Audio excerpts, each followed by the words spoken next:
The rain came down like nails.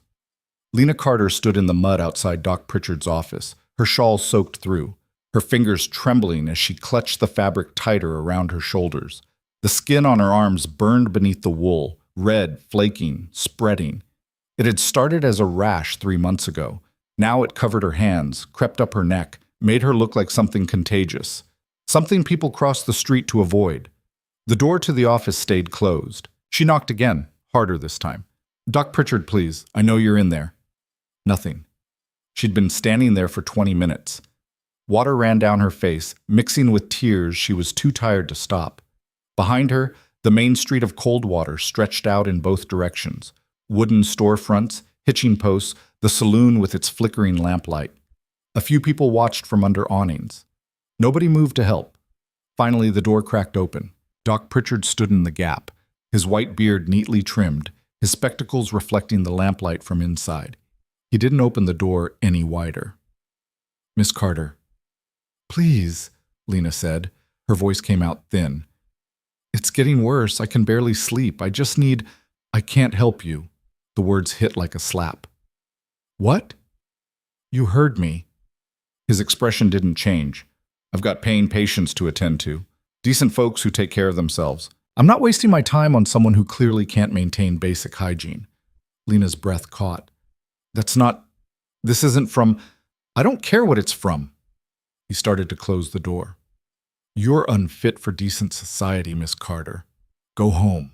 Stay away from people. And for the love of all that's holy, stop showing your face in public until you've sorted yourself out." The door shut. The lock clicked.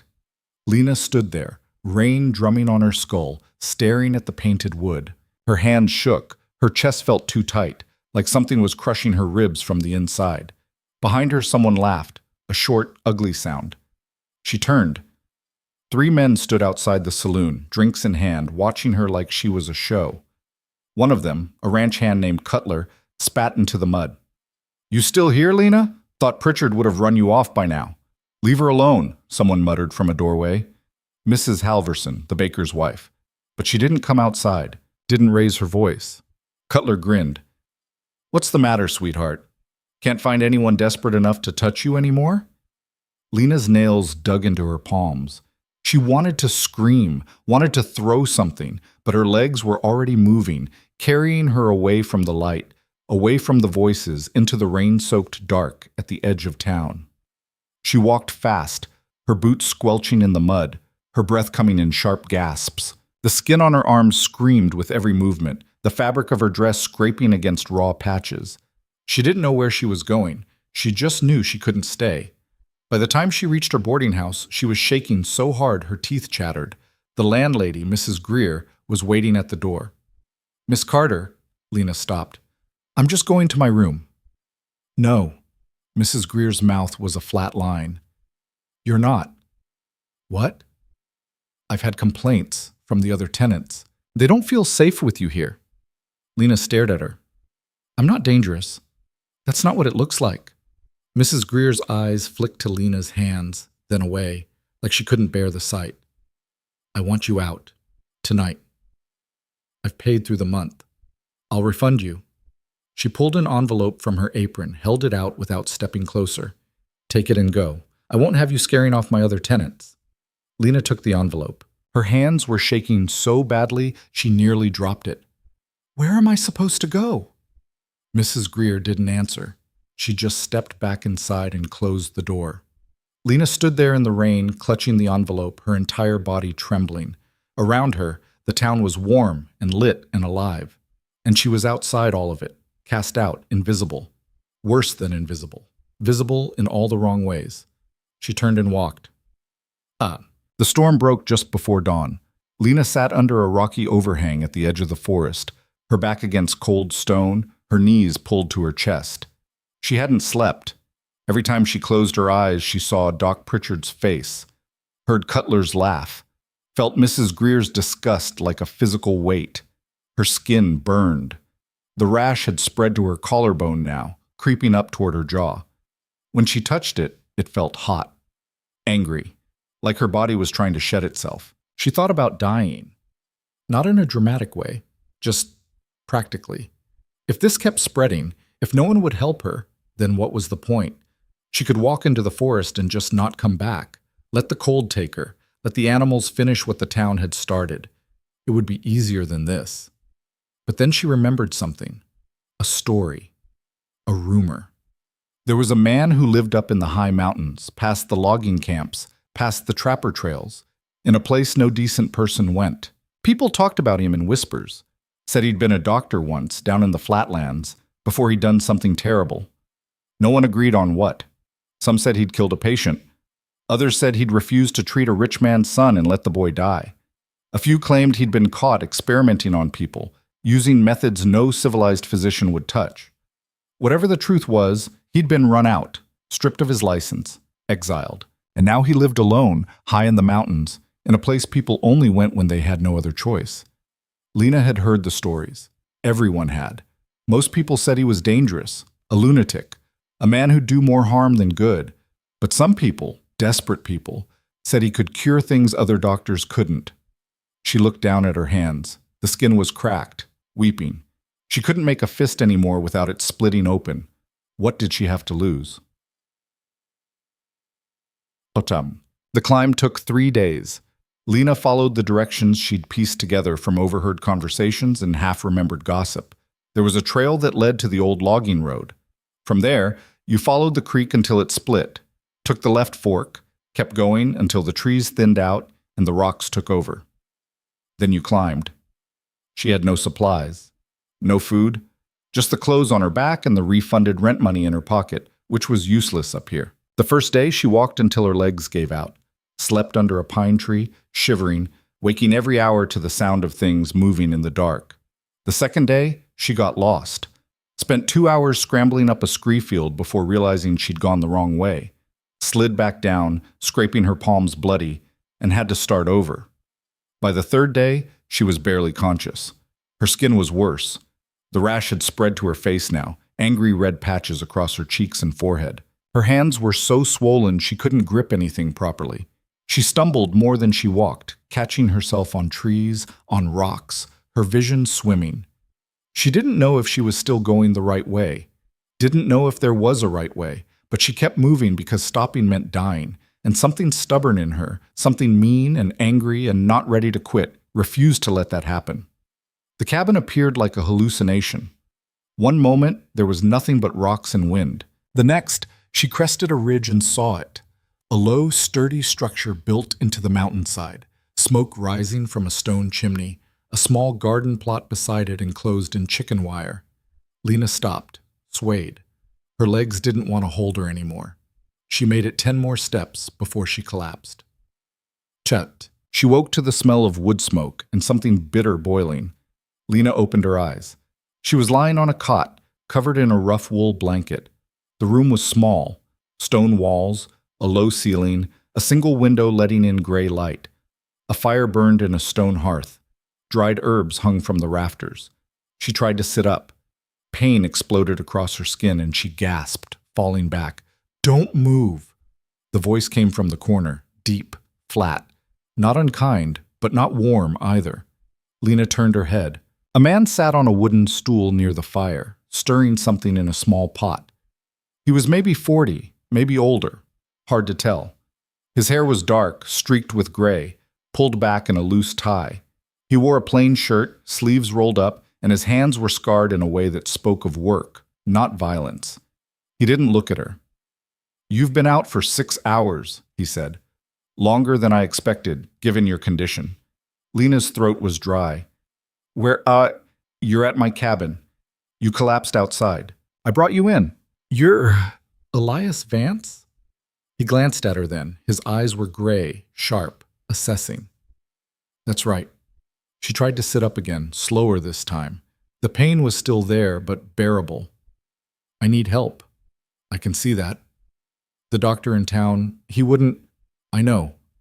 Elias turned back to the pot. "Pritchard's a coward. Always has been. He only treats people he knows won't complicate his reputation." Lena blinked. "You know him?" "Used to." He lifted the pot off the fire, poured the contents into a ceramic bowl. "Before he helped get me exiled." He crossed the room and set the bowl on a small table beside the cot. Steam rose from it, carrying a sharp, medicinal smell. "What is that?" Lena asked. "Yarrow, comfrey, golden seal, mixed with a few other things." He met her eyes. "It's going to hurt, but it'll stop the infection from spreading."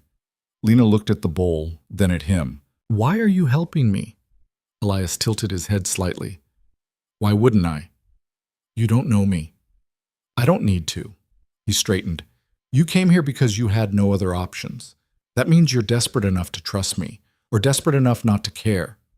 Either way, you're here, and I don't turn people away." He pulled a clean cloth from a shelf, dipped it into the bowl. "This is going to sting," he said. "Don't scream, it scares the chickens." Lena almost laughed. Almost. Then he pressed the cloth to her arm, and the world turned white with pain. Seb. It hurt worse than anything she'd ever felt. The liquid burned like fire, seeping into every crack, every raw patch of skin. Lena bit down on her lip so hard she tasted blood.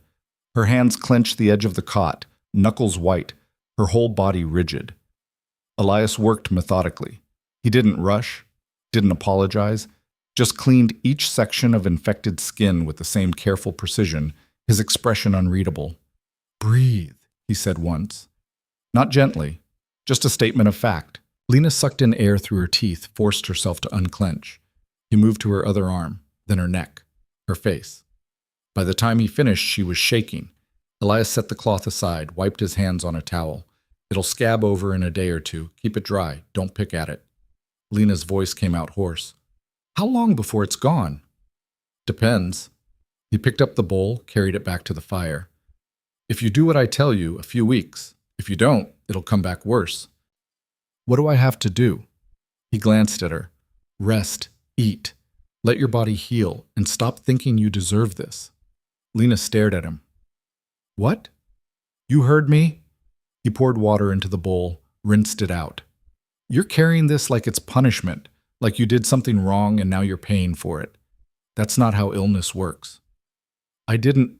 "Yes, you did." He set the bowl down, turned to face her fully. "I can see it in the way you hold yourself. The way you apologized 3 times before you even told me your name. You think you're broken. You think you're dirty. And as long as you believe that, your body's going to keep breaking down."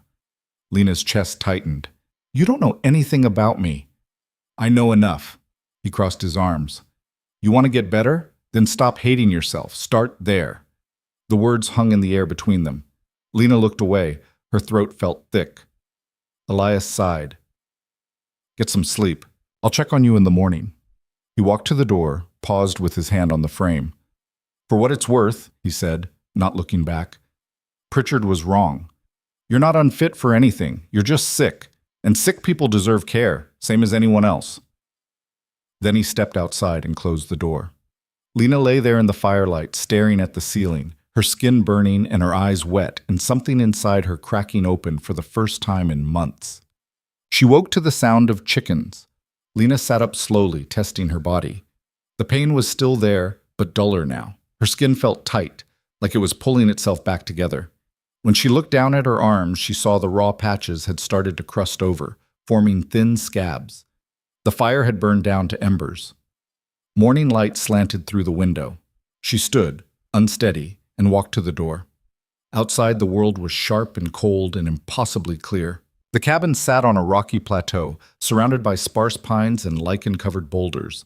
Beyond that, the mountains rose in jagged peaks, their tops dusted with early snow. The air smelled like stone and pine sap. Elias was in the garden, pulling weeds. He glanced up when she stepped outside, then went back to work. "There's bread and cheese inside," he said. "Help yourself." Lena hesitated. "I don't have money. I didn't ask for money. I should pay you. You should eat." He yanked a stubborn weed free, tossed it aside. "You're no good to anyone if you collapse again." Lena stood there, unsure what to do with the absence of expectation. In town, everything had a price. Everything required something in return. Here, it was just quiet. She went back inside, found the bread wrapped in cloth on a wooden shelf, broke off a piece, chewed slowly. It was dense, nutty, better than anything she'd had in weeks. When she stepped outside again, Elias was washing his hands in a bucket. "How long have you been up here?" she asked. 8 years. "By yourself?" "Mostly." He dried his hands on his pants. "People come up sometimes. When they're desperate enough. I help if I can. Then they leave." "And you stay?" "I stay." He picked up the bucket, dumped the water onto the garden. "It's easier than dealing with people who think they know better than they do." Lena watched him. "Why did they exile you?" Elias paused. For a moment she thought he wouldn't answer. Then he set the bucket down and straightened. "I refused to let a man die," he said. "The mayor's brother. He'd been gut shot in a bar fight, needed surgery. I told the mayor it was risky, 50-50 chance at best. The mayor said to do it anyway. I did. The brother died on the table." He met her eyes. "The mayor said I killed him, said I was incompetent, had my license revoked, run me out of town before I could even bury the body." Lena's breath caught. "That's not fair." "No." Elias's expression didn't change. "But it's how things work. People need someone to blame, and I was convenient." He turned, walked toward the chicken coop. "I don't regret it, though," he said over his shoulder.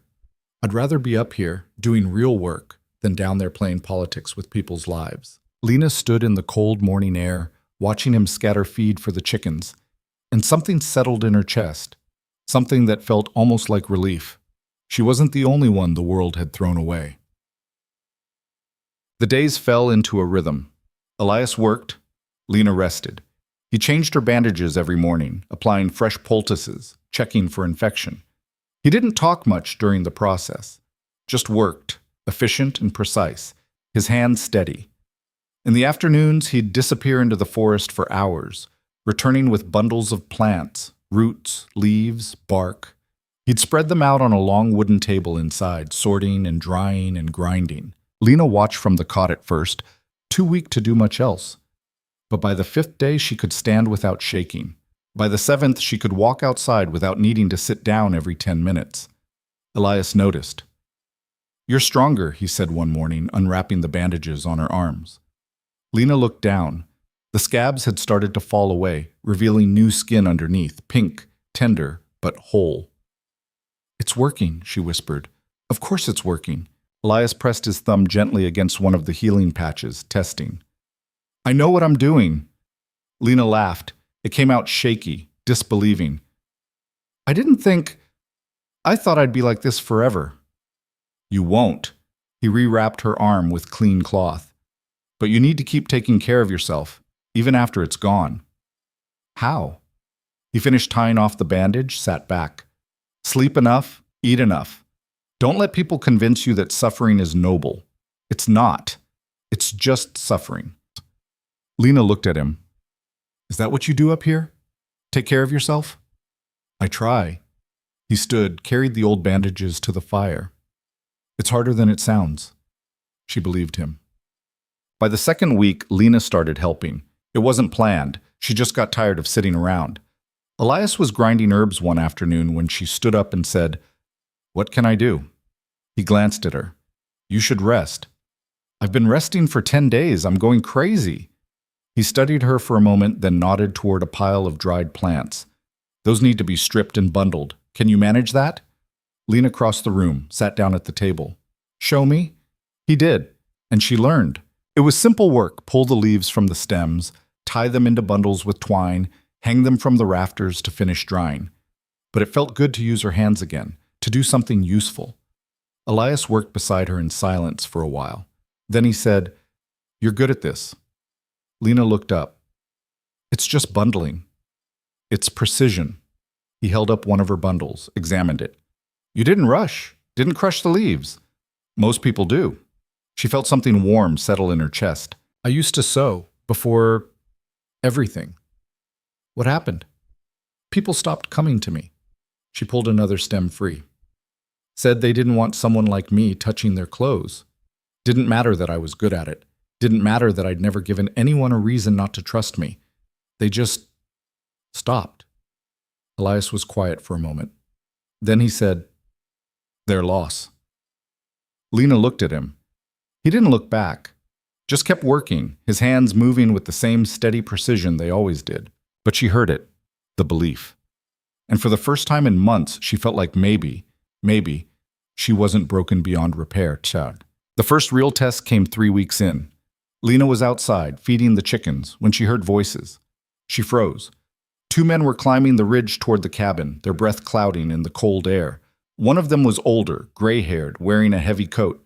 The other was younger, lean, with a rifle slung over his shoulder. Lena's heart kicked against her ribs. Elias stepped out of the cabin, wiping his hands on a cloth. He saw the men and stopped. "Vance!" the older man called. "We need your help." Elias didn't move. "What happened?" "It's my son." The man gestured to the younger one. "He got cut bad. Logging accident. It's infected." The younger man lifted his arm. Even from a distance, Lena could see the angry red streak spreading from a deep gash across his forearm. Elias exhaled slowly. "Bring him inside." The men followed him into the cabin. Lena stood by the chicken coop, uncertain, until Elias glanced back and said, "You too." She followed. Inside, the younger man sat on the cot, his face pale and sweating. Elias unwrapped the crude bandage around his arm, and Lena's stomach turned. The wound was deep, jagged, oozing. The infection had spread halfway to his elbow. "How long has it been like this?" Elias asked. 3 days, the father said. "And you didn't come sooner?" "We tried the doctor in town first. He said it wasn't serious, told us to keep it clean, and it'd heal on its own." Elias's jaw tightened. "Pritchard's an idiot." He looked at Lena. "I need hot water, and bring me the jar of honey from the shelf." Lena moved fast, her hand shaking slightly as she poured water into a pot and set it over the fire. She found the honey, brought it to him. Elias worked quickly. He cleaned the wound, drained the infection, applied honey and a thick paste made from crushed garlic and plantain leaves. The younger man gritted his teeth, hissing through the pain, but didn't pull away. When it was done, Elias wrapped the arm in clean bandages and sat back. "He'll be fine," he said, "but you need to change the dressing twice a day, and if the streaks don't start fading in 2 days, bring him back." The father nodded, relief flooding his face. "Thank you. How much do we owe you?" "Nothing." The man blinked. "What? You don't owe me anything." Elias stood, washed his hands in a basin. "Just take care of him." The father stared at him, then pulled a small pouch from his coat. "At least take this. It's not much, but—" "I said no." Elias's voice was firm. "Go home. Look after your son. That's payment enough." The men left, the younger one leaning on his father's shoulder, both of them casting uncertain glances back at Elias as they descended the ridge. When they were gone, Lena turned to him. "Why didn't you take the money?" Elias shrugged. "I don't need it." "But you—" "I have everything I need." He gestured around the cabin. "Food, shelter, work. What would I do with money up here?" Lena didn't have an answer. Elias picked up the jar of honey, set it back on the shelf. "People think everything has to be transactional. That help only counts if it's paid for, but that's not true. Sometimes you just do the right thing because it's the right thing." He glanced at her. "That's what they never understood down there." Lena stood in the firelight, her chest tight, and realized that everything she thought she knew about value, about worth, had been wrong. That night, Lena couldn't sleep. She lay on the cot, staring at the rafters, listening to the wind scrape against the cabin walls. Her skin was almost healed now. The rash was gone. The scabs had fallen away. What was left was new skin, sensitive but whole. She could leave, go back down, try to rebuild her life. But the thought made her stomach twist. What was there to go back to? The town that had cast her out? The people who'd turned their backs? She thought about Mrs. Greer's face, Doc Pritchard's locked door, Cutler's laugh.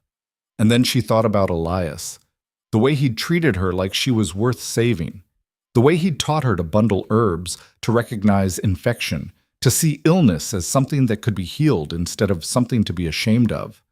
She sat up, her heart pounding. Elias was sitting by the fire, reading a worn medical text by lamplight. He looked up when she moved. "Can't sleep?" he asked. "I want to stay," Lena said. He blinked. What? I want to stay. Here. With you. She stood, across the room. I want to learn. I want to do what you do. Elias set the book down slowly. Lena, I know I'm not trained. I know I don't have any credentials. But I can learn. I'm good with my hands. I'm careful. And Her voice cracked. I don't have anywhere else to go. Elias looked at her for a long moment. Then he said, This isn't easy work. I know. People will suffer. You'll see things that break your heart. And you won't always be able to fix them. I know. And no one down there will ever respect you for it, no matter how good you get, no matter how many lives you save. Lena met his eyes. I don't care. Elias held her gaze. Something shifted in his expression, something that looked almost like pride. All right, he said quietly. Then you can stay. Lena's breath left her in a rush. Relief flooded through her, so strong it made her knees weak. Thank you, she whispered. Elias nodded once. Get some sleep. We start tomorrow. Lena went back to the cot, lay down, pulled the blanket up to her chin. And for the first time since she'd left Coldwater, she felt like maybe, just maybe, she'd found a place where she belonged. The first lesson was harder than Lena expected.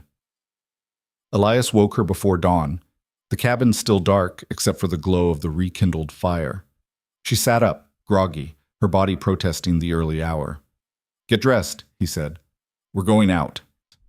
Lena pulled on her boots, still half asleep, and followed him into the cold. The sky was just beginning to lighten, streaks of pale gray breaking through the black. Her breath came out in clouds. Elias handed her a canvas bag. You'll carry what we gather. Pay attention to where we find things. I won't repeat myself. They walked into the forest, following no path Lena could see. Elias moved with certainty, stepping over roots and stones without looking down. She stumbled behind him, trying to keep up. He stopped beside a cluster of low plants with serrated leaves, knelt down, brushed the dirt away from the base. Nettle, he said. Good for inflammation, joint pain, and blood health. You harvest it like this. He gripped the stem near the base, pulled firmly, roots and all. Don't grab it anywhere else unless you want to spend the day itching. Lena crouched beside him, watching. Now you.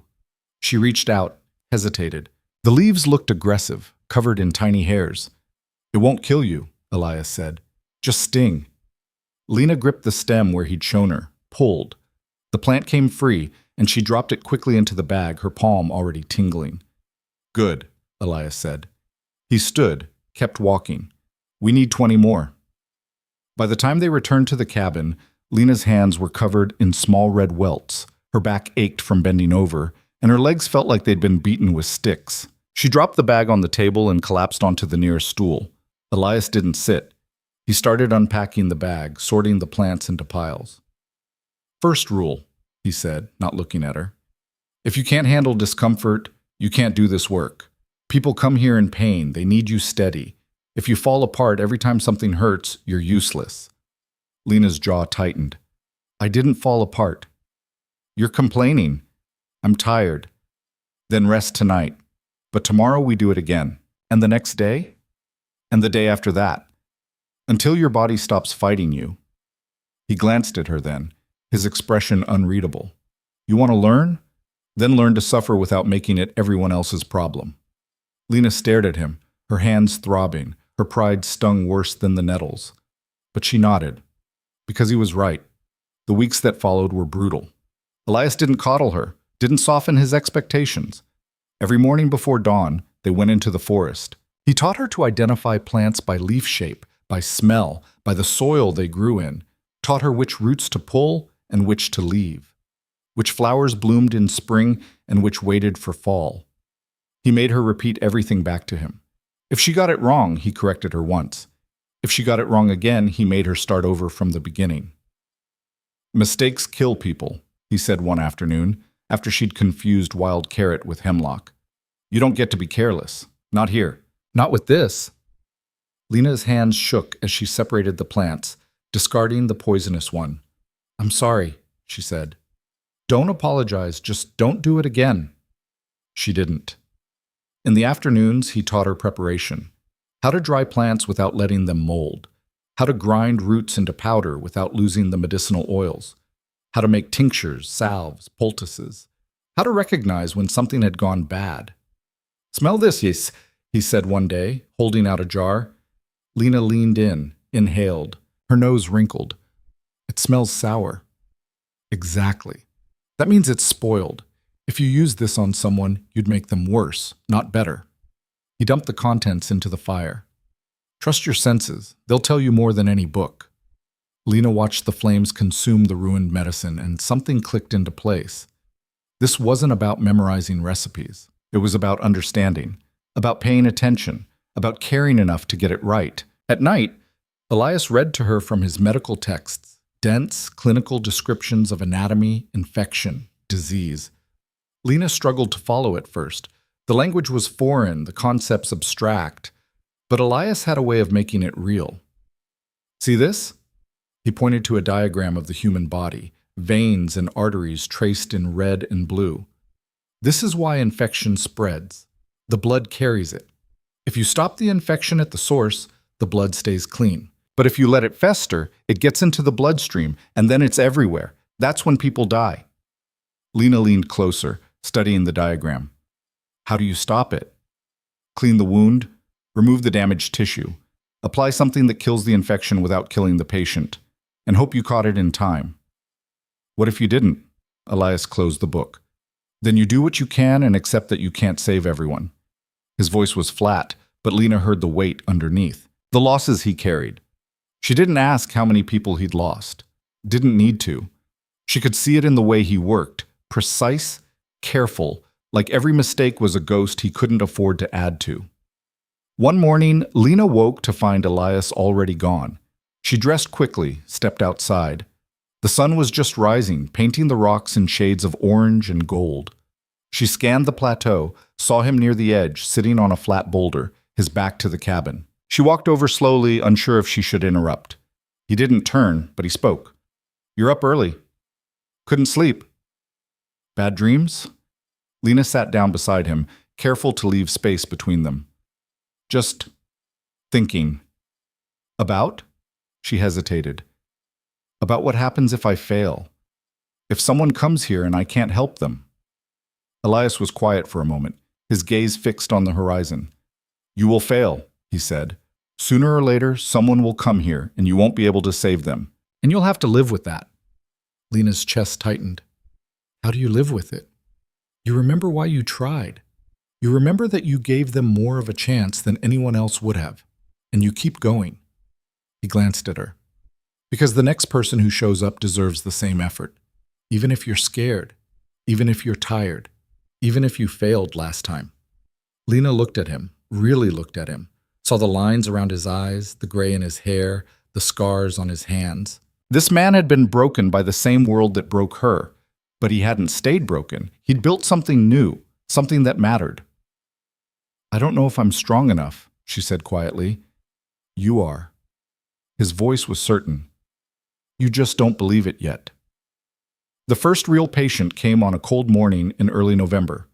Lena was inside, grinding dried elderberries into powder when she heard the knock. She looked up. Elias was outside, chopping wood. She set down the mortar and pestle, crossed to the door, opened it. A woman stood on the threshold, young, maybe 20, her face pale and drawn. She was breathing hard, like she'd run the whole way up the mountain.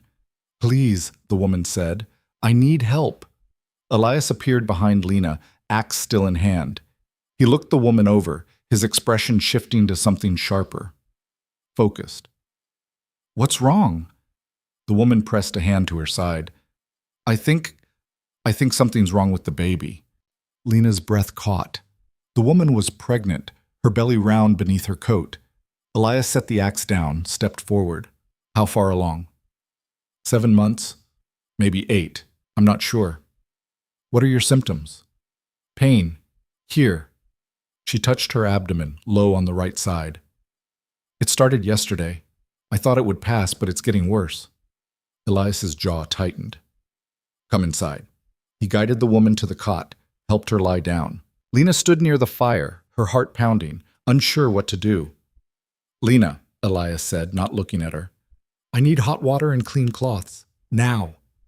She moved fast, hands shaking as she poured water into the kettle, set it over the fire, grabbed a stack of clean cloths from the shelf. Elias was examining the woman, his hands gentle but firm as he pressed on her abdomen. The woman winced, biting back a cry. The baby's fine, Elias said, but you've got an infection. Likely from a urinary tract issue that's gone untreated. The woman's eyes filled with tears. The doctor in town, he said I was fine, said it was normal to hurt. Elias's expression darkened. Pritchard? She nodded.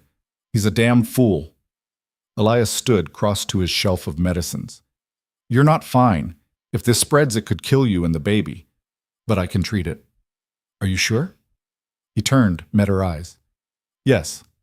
Lena brought the water and cloths. Elias mixed a tincture, uva ursi, marshmallow root, something else Lena didn't recognize. He gave it to the woman in a small cup. Drink this. All of it. It'll taste awful, but it'll stop the infection. The woman drank, gagging slightly, but she finished it. Elias prepared a poultice, applied it to her lower abdomen, wrapped it with cloth. Then he sat back. You need to rest. Stay here tonight. I'll check you again in the morning. The woman's face crumpled. I can't pay you. I didn't ask you to. But rest, Elias said firmly. That's all I need from you. The woman lay back, tears slipping down her cheeks. Thank you. Elias didn't respond, just stood and walked outside. Lena followed him. He was standing near the woodpile, his hands braced on his knees, breathing hard. Elias? She could have died, he said, his voice rough. She and the baby both. Because Pritchard couldn't be bothered to take her seriously. Lena stepped closer. But you helped her. This time? He straightened, ran a hand through his hair. But how many others has he sent away? How many has he let suffer because they didn't fit his idea of who deserves care? Lena didn't have an answer. Elias turned to her, his eyes hard. This is why we do this. Not for money. Not for recognition. But because people like her have nowhere else to go. And if we don't help them, no one will. Lena nodded, her throat tight. She understood now. This wasn't just medicine. It was defiance. The woman stayed 3 days. Her name was Anna. She was from a settlement 2 valleys over, married to a trapper who was gone more than he was home. She'd walked 6 hours to reach the cabin, driven by pain and fear, and the knowledge that no one else would help her. By the second day, the infection had started to clear. The pain faded. Her color returned. Lena sat with her in the afternoons, learning to check for fever, to monitor the baby's movements, to recognize signs of distress. You're good at this, Anna said one afternoon, watching Lena press her hands gently against her belly, feeling for the baby's position. Lena shook her head. I'm just learning. Maybe, but you're careful. You listen. Anna smiled. That's more than most people do. Lena felt warmth spread through her chest. She finished the examination, pulled the blanket back over Anna's stomach. The baby's moving well, she said. Strong kicks. That's a good sign. Anna's eyes filled with tears. I was so scared. I know. I thought I was going to lose him, or her. I didn't know what to do. Lena sat beside her, took her hand. You did the right thing. You came here. Anna squeezed her fingers. I'm glad I did. When Anna left, she hugged Lena tightly, whispering thank you over and over. Elias gave her a pouch of dried herbs, instructions written on a scrap of paper, and a warning to come back immediately if the pain returned. Lena watched her descend the ridge, her silhouette growing smaller against the gray sky, and felt something shift inside her. This was what mattered. Not what people thought, not what they said, but what you did when someone needed help. Winter came hard and fast. Snow fell in heavy sheets, blanketing the plateau, burying the trails. The temperature dropped so low that water froze in the bucket overnight. Lena woke one morning to find frost on the inside of the window. Elias moved through the cold like it didn't touch him. He reinforced the chicken coop, stacked firewood against the cabin wall, checked and rechecked their supplies. We need to be ready, he said. People get desperate in winter. We'll have more visitors than usual. He was right. A week into the snow, a man arrived with frostbitten fingers. Elias thawed them slowly, applied salve, wrapped them in cloth. told the man he'd keep his fingers, but he needed to stay off the mountain for the rest of the season. 2 days later, a child came with her father, burning with fever. Elias gave her willow bark tea, kept her cool, sat with her through the night until the fever broke. Then a woman with a gash across her arm from a falling axe. A man with pneumonia. An old trapper with an infected tooth. Lena worked beside Elias, learning with every patient. She learned to stitch wounds, to drain abscesses, to recognize the rattle of fluid in the lungs. She learned when to push and when to step back, when to speak and when to stay silent. And she learned that healing wasn't always gentle. Sometimes it was brutal. Sometimes you had to hurt someone to save them. Cut away dead tissue, reset a broken bone, lance an infection. She held a man's hand once while Elias removed an arrowhead that had been lodged in his shoulder for 3 weeks. The man screamed, his body convulsing, but Lena didn't let go. Just gripped tighter, her voice steady as she told him to breathe, to hold on, that it was almost over. When Elias finally pulled the arrowhead free, the man collapsed, sobbing with relief. Lena's hands were shaking, but she didn't cry, didn't look away. She was learning to carry it. One night, after a particularly difficult day, Lena sat by the fire, staring into the flames. Elias was at the table, updating his notes, a record of every patient, every treatment, every outcome. He wrote in careful, precise script, his face drawn with exhaustion. "Do you ever regret it?" Lena asked. He looked up. "Regret what?" "This. All of it. Being up here. Doing this work." Elias set down his pen. "No. Not even a little. No." He leaned back in his chair. "I regret what led me here. I regret the people I couldn't save before I learned better. But this?" He gestured around the cabin. "This is the best thing I've ever done." Lena was quiet for a moment. Then she said, "I used to think my life was over when they cast me out. I thought I'd lost everything. And now?" She looked at him. "Now, I think maybe I found something better." Elias held her gaze, something softening in his expression. "You did," he said quietly. "You just had to lose the old version first." Lena turned back to the fire, feeling the truth of it settle in her bones. She wasn't the same person who'd climbed this mountain months ago. That woman had been broken, ashamed, desperate. This woman was learning to be strong. The trouble started on a day when the snow was falling so hard, Lena couldn't see 10 feet beyond the cabin. She was inside, organizing the medicine shelf, when Elias came in from outside, his face grim. "We have a problem." Lena turned. "What?" "There's a group coming up the trail, 6 men, maybe more." Her stomach dropped. "Who?" "I don't know, but they're armed." Lena crossed to the window, peered out through the frost. She could just make out shapes moving through the snow, dark figures against the white. "What do they want?" she asked. "Nothing good." Elias moved to the shelf, started pulling down jars and pouches, stuffing them into a canvas bag. "Get your coat. We might need to leave." "Leave? Where would we go?" "There's a cave about a mile north. We can hide there until they're gone." Lena's heart was pounding. "Elias, what's happening?" Before he could answer, there was a loud knock on the door. Elias froze. He looked at Lena, his expression hard. "Stay behind me," he said. He crossed to the door, opened it. Doc Pritchard stood on the threshold, flanked by 5 men. All of them carried rifles. Lena's breath stopped. Pritchard looked past Elias, his eyes landing on Lena, his face twisted with disgust. "There she is," he said. "I knew it." Elias stepped into the doorway, blocking Pritchard's view. "What do you want?" "We're here for the girl." Pritchard gestured toward Lena. "She belongs in Coldwater, not up here playing doctor with a disgraced charlatan." "She's not going anywhere," Elias said. "That's not your decision to make." Pritchard's voice was cold. "Miss Carter is a resident of Coldwater. She has responsibilities, debts." Lena stepped forward, her hands clenched into fists. "I don't owe you anything." Pritchard's eyes narrowed. "You owe the town. You owe the people who sheltered you, who gave you work, who tolerated your presence despite your condition." "They didn't tolerate me," Lena said, her voice shaking. "They threw me out because you were a danger to public health. I was sick, and you refused to help me." Pritchard's face flushed. "I made a medical judgment. You made a coward's choice. Elias's voice was low, dangerous. You turned her away because treating her would have hurt your reputation. Don't pretend it was anything else. Pritchard drew himself up. I don't have to explain myself to you, Vance. You have no authority here, no license, no credibility. And yet people keep coming to me, Elias said. Strange, isn't it?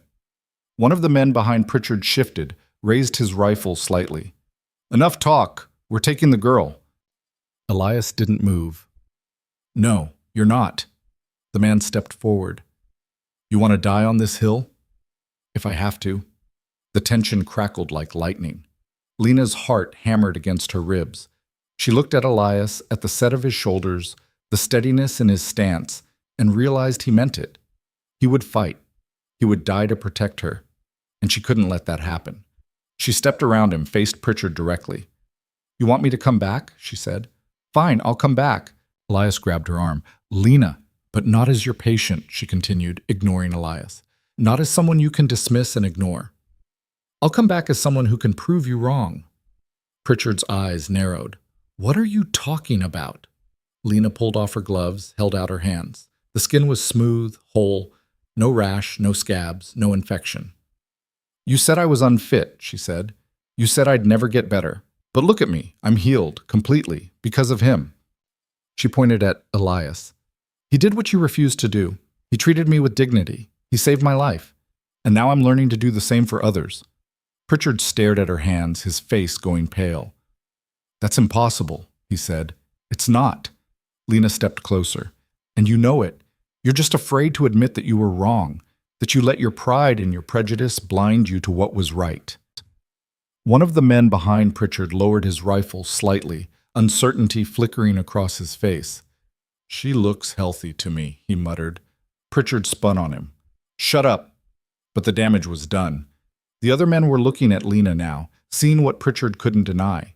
She was healed. She was strong. She was proof. Pritchard turned back to her, his voice tight. This doesn't change anything. You're still coming back. No, Lena said. I'm not. And then from behind the men a new voice spoke. Let her stay. Everyone turned. A woman was climbing the ridge, her skirts heavy with snow, her face red from cold and exertion. Lena's heart stopped. It was her mother. Margaret Carter pushed past the men, her eyes fixed on Lena. She looked older than Lena remembered, grayer, thinner, worn down by years of hard living. But her eyes were fierce. Mama? Lena whispered. Margaret stopped in front of her, looked her up and down, took in the healed skin, the steady gaze, the strength in her daughter's stance. Tears filled her eyes. Look at you, she said softly. Mama, what are you? I should have come sooner. Margaret's voice broke. I should have stood up for you when they turned you out. But I was scared. Scared of what they'd do to me if I defended you. So I stayed silent, and I've hated myself for it every day since. She turned to Pritchard, her expression hardening. You told me she was beyond help. You said she'd die up here, alone and in pain. But you were wrong. She's alive. She's well. And I'll be damned if I let you drag her back down to that town just so you can save face. Pritchard's mouth opened, closed. Mrs. Carter. Save it. Margaret stepped between Lena and the men, her body a shield. My daughter stays here. If you have a problem with that, you'll have to go through me. The men shifted uncomfortably. One of them glanced at Pritchard. Doc, maybe we should just… Fine, Pritchard snapped. His face was red, his hands shaking. Keep her. Let her rot up here with this madman. But when people start dying because of his incompetence, don't come crying to me. He turned, stormed back down the ridge, his men following reluctantly. The clearing fell silent. Lena stood frozen, staring at her mother, unable to speak. Margaret turned to her, tears streaming down her face. I'm sorry, she whispered. I'm so sorry. Lena's composure shattered. She stepped forward, wrapped her arms around her mother, and let herself cry. Margaret held her tight, rocking her gently, whispering apologies into her hair. Elias watched from the doorway, his expression unreadable. Then he turned and went back inside, giving them privacy. When Lena finally pulled back, her mother cupped her face, looking at her with wonder. You're really okay. Margaret said. Lena nodded. I am. And you're happy here? Lena glanced at the cabin, at the smoke rising from the chimney, at the vast expanse of mountains stretching out in every direction. Yes, she said, I am. Margaret smiled even as fresh tears fell. Then I'm glad. She stayed for an hour sitting by the fire, asking questions about Lena's new life, about Elias, about the work they did. Lena told her everything, the patience, the lessons, the slow rebuilding of her sense of self. When it was time to go, Margaret hugged her again, longer this time. I'll visit, she promised, as often as I can. I'd like that, Lena said. She watched her mother descend the ridge, a small figure against the endless white, and felt something settle in her chest. She wasn't alone anymore. She had her mother's blessing, Elias's guidance, and a purpose that burned brighter than any shame ever had. That night, after the fire had burned low and the cabin was quiet, Elias spoke. You did well today. Lena looked up from the medical text she was reading. I didn't do anything. You stood your ground. You didn't let them take you. He met her eyes. That takes strength. Lena set the book aside. I was terrified. I know. But you did it anyway. He leaned forward, his elbows on his knees. That's what courage is. Not the absence of fear, just the refusal to let it win. Lena held his gaze, feeling the weight of his words settle into her. She was learning, growing, becoming someone she didn't recognize, someone stronger, someone who could stand in the face of men with rifles and say no, someone who could heal. And for the first time since she'd left Coldwater, she didn't feel like a refugee. She felt like she'd come home.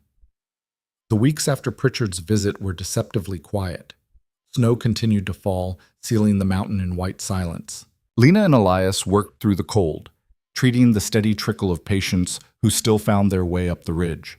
A logger with a crushed hand, a child with croup, an old woman whose rheumatism had gotten so bad she couldn't walk without help. Each time, Lena felt herself growing more confident, her hands steadier, her instincts sharper. She could look at a wound now and know what it needed, could hear a cough and recognize whether it was serious or would pass on its own. Elias noticed. You're thinking ahead now, he said one afternoon, watching her prepare a poultice for a man with an infected burn. Not just following steps. That's good.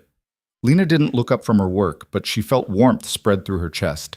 His approval still mattered, probably always would. She pressed the poultice against the man's forearm, wrapping it carefully. The man winced but didn't pull away. How long before it heals, he asked. A week if you keep it clean, Lena said. 2 if you don't. Change the dressing every day. Come back if the redness spreads. The man nodded, studying her face. You're the one they talk about, aren't you? The seamstress from Coldwater. Lena's hands stilled for just a second. Then she finished tying off the bandage. I used to be. They say you were dying. That Vance saved you. He did. The man glanced at Elias, who was across the room organizing supplies. And now you're doing what he does. Learning to, Lena corrected. The man smiled, a little crooked. Well, you're doing a damn sight better job than Pritchard ever did. He treated my boy for fever last year, charged me half a week's wages, and the kid got worse. I had to bring him here before he'd get better. Lena met his eyes. I'm sorry that happened. Don't be sorry. Just keep doing what you're doing. He stood, tested his arm carefully. People are noticing, word spreading. After he left, Elias came over, leaned against the table. He's right, Elias said. People are talking. Is that a problem? Depends on who's listening. He crossed his arms. Pritchard won't like it. The more patients we treat, the more his reputation suffers. And men like him don't handle that well. Lena felt a flicker of unease. You think he'll come back? Eventually. Elias's expression was grim.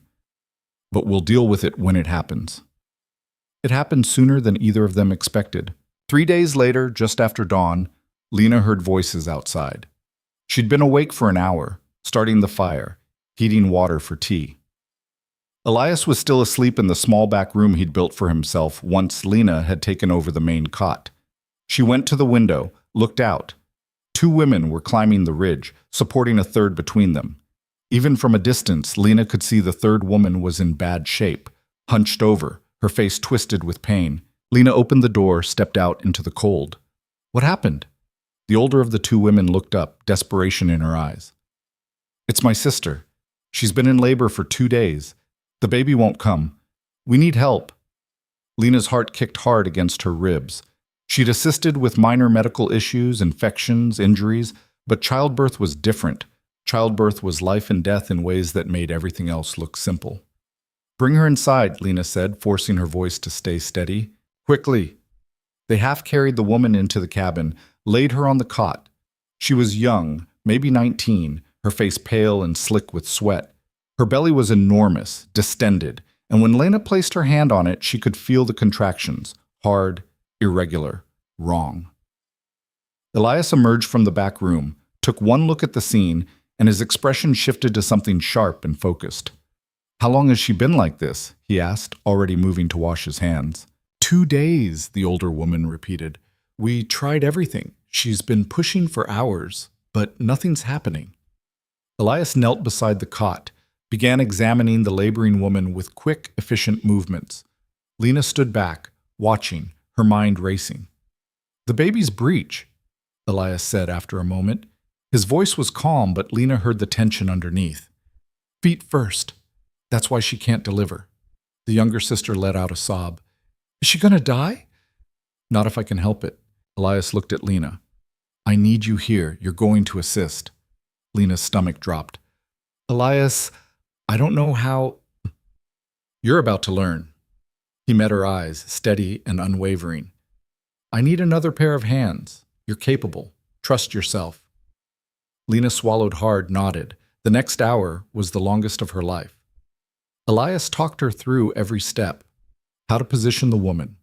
How to apply pressure to guide the baby. How to monitor the mother's pulse, her breathing, the color of her skin. The woman screamed. She begged them to stop. She said she was dying, that she couldn't do it, that someone needed to take care of her other children. Elias's voice never wavered. You're not dying. You're doing exactly what you need to do. Keep breathing. Keep pushing when I tell you to push.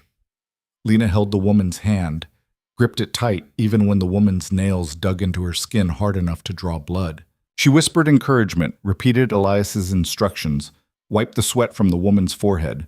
And then, finally, the baby came. First the feet, then the legs. Elias worked carefully, easing the tiny body out inch by inch, his hands impossibly gentle for someone so hardened by years of isolation. The baby emerged blue and silent. Lena's heart stopped. Elias didn't hesitate.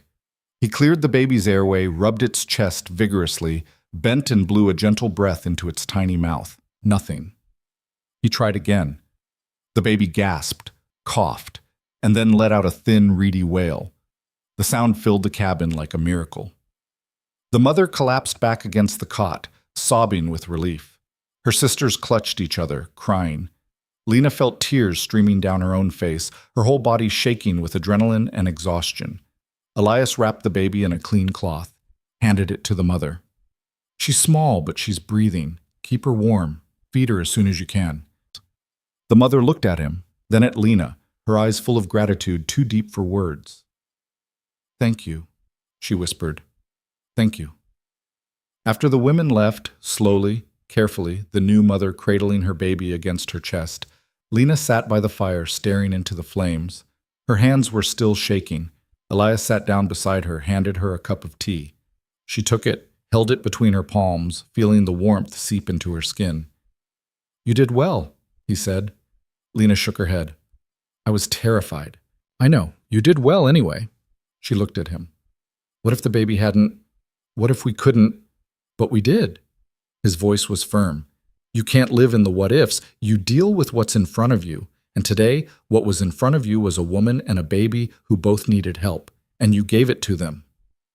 Lena's throat tightened. I don't know if I can do this. This kind of responsibility. These kinds of stakes. You just did. But what about next time? What if Lena? He set his own cup down, turned to face her fully. You're going to lose patience. That's a guarantee. No matter how good you get, no matter how hard you try, some people won't make it. But that doesn't mean you stop trying. It means you honor the ones you save by being ready for the next person who needs you. Lena held his gaze, saw the weight of years in his eyes. All the losses he carried, all the victories he'd fought for. How do you keep going? She asked quietly. Because the alternative is giving up, and I won't let them win. He stood, stretched his back. Neither will you. Word of the delivery spread faster than Lena expected. Within a week, 3 more pregnant women made the climb up the mountain, asking if Lena and Elias would attend their births when the time came. Then a man with a daughter who'd been coughing blood for months. Then a woman whose husband had been thrown from a horse and couldn't feel his legs. People kept coming, and they stopped going to Pritchard first. Lena's mother visited twice more, bringing supplies, fabric, thread, dried foods from the town stores. She stayed longer each time, sitting by the fire, watching Lena work with a mixture of pride and wonder. You've changed, Margaret said during her 3rd visit, watching Lena stitch up a deep gash on a trapper's shoulder. You're not the girl I sent away. Lena tied off the last stitch, cut the thread. No, I'm not. You're stronger, more sure of yourself. Lena glanced at her mother. I had to be. Margaret's eyes glistened. I know, and I'm sorry I wasn't there when you needed me most. You're here now, Lena said. That's what matters. After Margaret left, Elias approached Lena as she was cleaning her instruments. Your mother loves you, he said. I know. But she's also scared. Every time she visits, she looks over her shoulder like someone might be following her. Lena's hands stilled. You think Pritchard's watching her? I think he's not the kind of man who lets things go. Elias's expression was dark. And I think he's realizing he's losing control of his patients. That makes him dangerous. Lena set down the scalpel she'd been cleaning. What do? We keep doing what we're doing, and we stay ready. The confrontation came on a gray afternoon in late winter. Lena was outside, checking the garden plot they'd started preparing for spring planting, when she heard the sound of horses. She straightened, shaded her eyes. A group of riders was coming up the trail, at least a dozen men, and leading them was Doc Pritchard, sitting tall in his saddle, his face set in grim determination. Lena's pulse quickened. She dropped the small spade she'd been holding, ran for the cabin. Elias! He appeared in the doorway, saw the riders, and his jaw tightened. Get inside, he said. No. Lena stepped beside him. Whatever this is, we face it together. Elias looked at her, something shifting in his expression. Then he nodded. The riders stopped 20 feet from the cabin. Pritchard dismounted, flanked by men Lena recognized from town. Shop owners, a blacksmith, 2 of the town council members. Vance, Pritchard called out, we need to talk. Then talk, Elias said. Pritchard gestured to the men behind him. I'm here on behalf of the town council. We've received multiple reports of you and your assistant practicing medicine without proper credentials or authorization. I don't need credentials to help people. Actually, you do. Pritchard pulled a folded document from his coat. According to territorial law, anyone providing medical services must be licensed by a recognized medical board. You were stripped of your license 8 years ago. Miss Carter never had one to begin with. That law doesn't apply here, Elias said. We're outside town jurisdiction. The law applies everywhere in the territory. Pritchard's voice was cold. And I'm here to enforce it. You will cease all medical activities immediately, or you will be arrested and brought to trial. Lena felt anger surge hot and bright in her chest. You can't do this. I can, and I will. Pritchard's eyes fixed on her. You've been spreading lies about my competence, convincing people to come to you instead of seeking proper medical care. People could die because of your recklessness. People are dying because of yours. Lena stepped forward, her hands clenched into fists. You turned me away when I was sick. You've turned away dozens of others. You only treat people who can pay you, and even then you barely try. You're more concerned with protecting your reputation than actually helping anyone. How dare you? She's right. The new voice came from behind the riders. Everyone turned. Anna was climbing the ridge, the baby Lena had helped deliver cradled in her arms. Behind her came the logger whose hand had been crushed, the woman with rheumatism, the trapper with the stitched shoulder. More people followed, patients Lena and Elias had treated over the long winter months. More than 20 people, all told. They formed a line between the riders and the cabin, a human wall. Anna stepped forward, addressing Pritchard directly. You told me my pain was normal. You said there was nothing wrong with me. If I'd listened to you, I'd be dead. My baby would be dead. The logger spoke next. You said my hand couldn't be saved, said I'd have to live with it mangled. Elias and Lena saved it. I can work again because of them. One by one, the others spoke, telling their stories, describing what Pritchard had failed to do, what Lena and Elias had done instead. Pritchard's face went from red to white. This is absurd. These people are clearly biased. We're grateful, the woman with rheumatism said sharply. There's a difference. One of the town council members shifted uncomfortably in his saddle.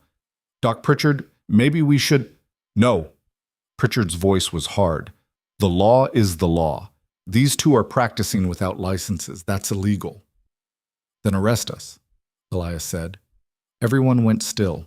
Elias stepped forward, his posture relaxed but his eyes blazing. Go ahead. Arrest us. Take us down to Coldwater. Put us on trial. Let a jury decide whether what we've done is criminal. Pritchard's jaw worked. You'd lose. Maybe. Or maybe they'd hear from these people. Maybe they'd ask why a licensed doctor refused to treat patients while two unlicensed healers saved lives. Elias's voice was steady, cutting. Maybe they'd wonder what you were so afraid of. The silence stretched out, taut as a wire. Then Margaret Carter pushed through the crowd, her face flushed with cold and determination. If you arrest my daughter, she said, looking directly at Pritchard, I'll make sure every person in Coldwater knows exactly what you did to her, how you turned her away when she was sick and suffering, how you let her believe she was worthless. Pritchard's composure cracked. Mrs. Carter, you don't understand. I understand perfectly. Margaret's voice was ice. You're a coward. You're threatened by people who actually care about helping others instead of just collecting fees and maintaining status. And now you're trying to use the law to protect yourself because you can't compete with them on merit. One of the other council members cleared his throat. Perhaps we should table this discussion. Bring it to the full council before taking action. Pritchard spun on him. We have a legal obligation. We have an obligation to serve the people of this territory, the man interrupted. And right now, the people are saying these two are helping, not harming. Maybe we need to reconsider our approach. Pritchard looked around at the assembled crowd, at the patients standing firm, at the council members growing uncertain. His face twisted with frustration and humiliation. This isn't over, he said, his voice shaking. You think you've won, but you haven't. I'll find a way to shut you down. I'll make sure everyone knows you're frauds. Then you'll be lying, Lena said quietly, and everyone here will know it. Pritchard stared at her, his eyes full of venom. Then he turned, mounted his horse, and rode away without another word. The other men followed, some reluctantly, some with backward glances at the crowd. When they were gone, the tension broke like a snapped rope. Anna rushed forward, hugged Lena tightly. Thank you. Thank you for standing up to him. The others gathered around, offering words of support, promises to spread the truth about what Pritchard had tried to do. Lena stood in the center of it all, overwhelmed, her mother's hand on her shoulder, Elias beside her, looking grimly satisfied. This won't be the end, he murmured to her. He'll try again. I know, Lena said, but we'll be ready. The crowd stayed for over an hour, talking, sharing food someone had brought, celebrating what felt like a victory, even though everyone knew the war wasn't over. When they finally dispersed, heading back down the mountain in small groups, Lena and Elias were left alone in the growing dusk.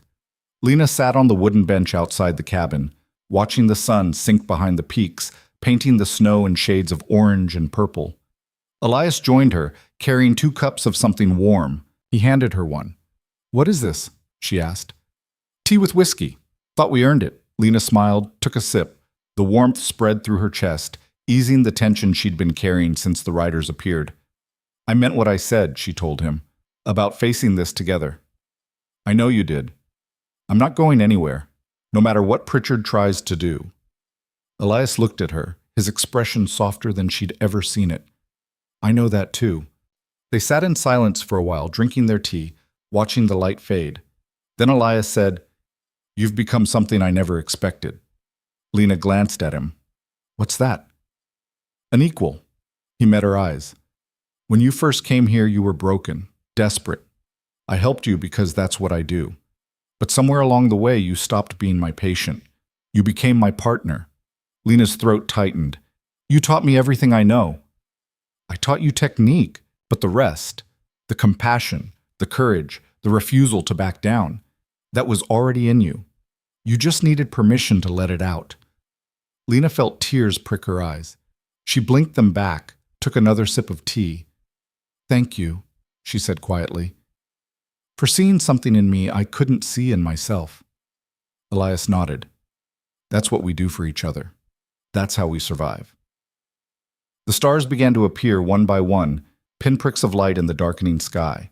The temperature dropped and Lena pulled her shawl tighter around her shoulders. But she didn't go inside, not yet. She wanted to sit here, in this moment, with this man who'd saved her life and then taught her how to save others. She wanted to remember what it felt like to stand her ground and refuse to be moved. She wanted to hold on to the feeling of being seen, being valued, being believed in. Because she knew the fight wasn't over. Pritchard wouldn't give up. He couldn't afford to. His reputation, his livelihood, his entire sense of self-worth depended on maintaining his authority. And Lena and Elias were a threat to all of it. But for tonight, they'd won. They'd face down a dozen armed men and come out standing, and tomorrow they'd be ready to do it again. Inside the cabin, the fire crackled. Outside, the mountains stood silent and eternal, indifferent to the small human dramas playing out on their slopes. Lena finished her tea, set the cup aside, and stood. Come on, she said to Elias. We should get some rest. Something tells me we're going to need it. Elias stood too, a small smile tugging at the corner of his mouth. You're probably right. They went inside together, closing the door against the cold and the dark, and whatever challenges tomorrow would bring.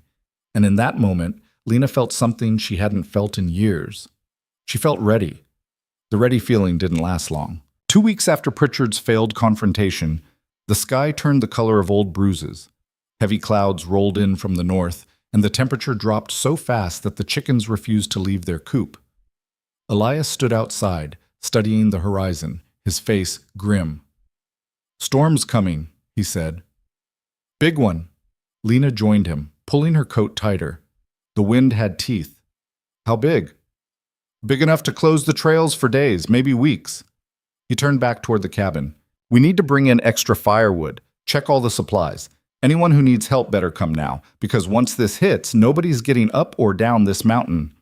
They spent the afternoon preparing, stacking wood against the cabin walls, double-checking their medicine stores, securing the chicken coop and the small shed where they kept tools.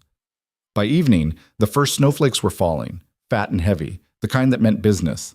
Elias cooked a simple stew, and they ate in silence, listening to the wind pick up outside. The cabin creaked and groaned, but it held. It always held. Lena was washing the dishes when she heard it, a sound barely audible over the storm. A voice, maybe, or a cry. She stopped, tilted her head. Did you hear that? Elias was already on his feet, moving toward the door. Stay here. Like hell. Lena grabbed her coat, followed him out into the blizzard.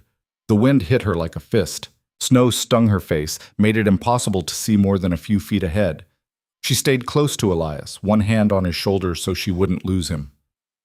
There, Elias pointed. Through the white chaos, Lena saw a dark shape moving, stumbling, falling.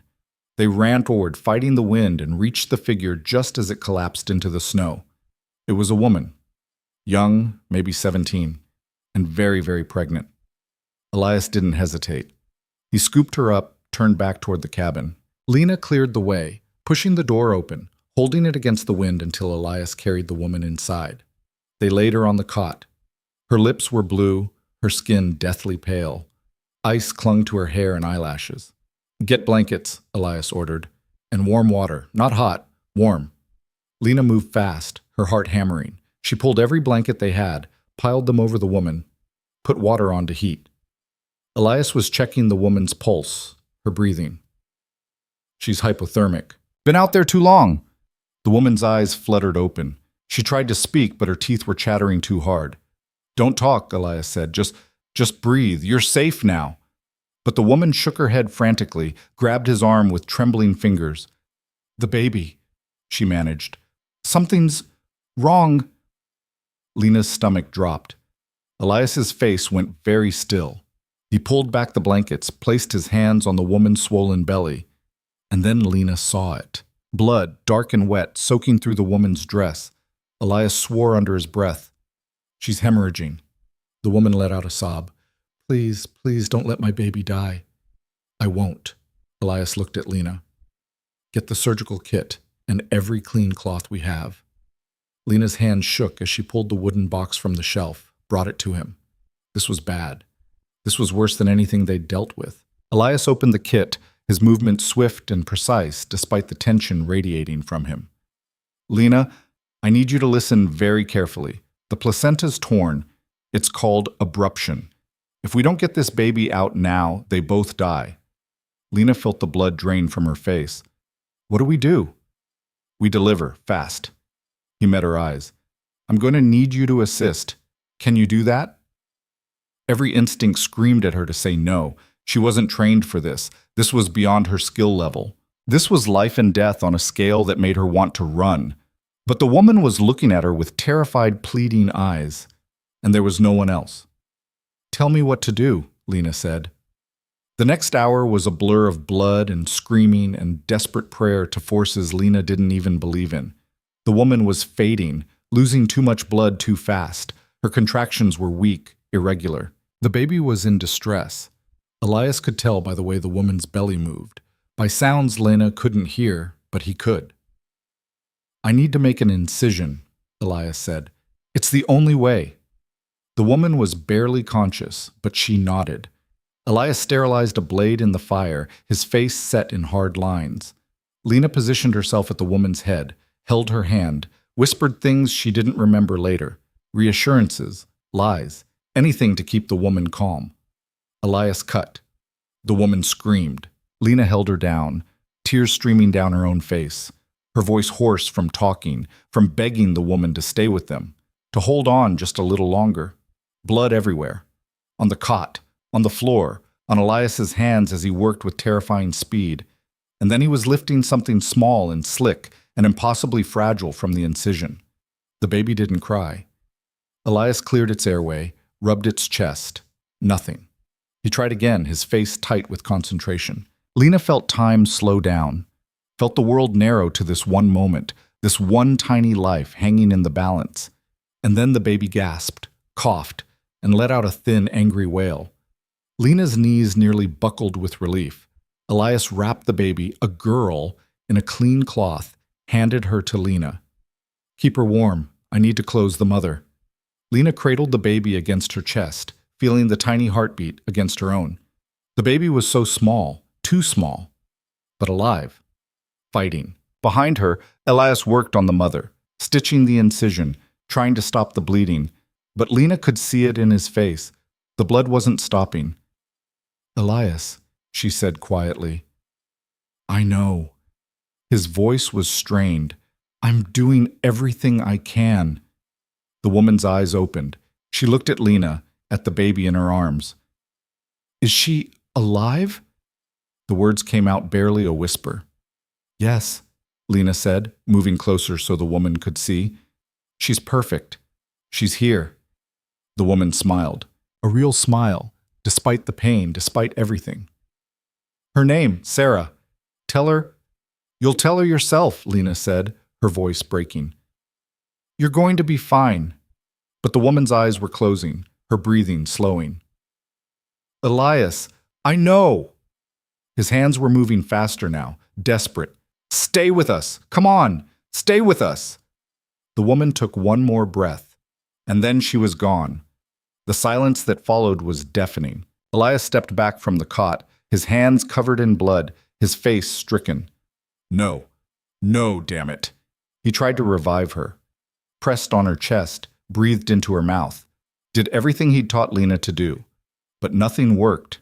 She was gone.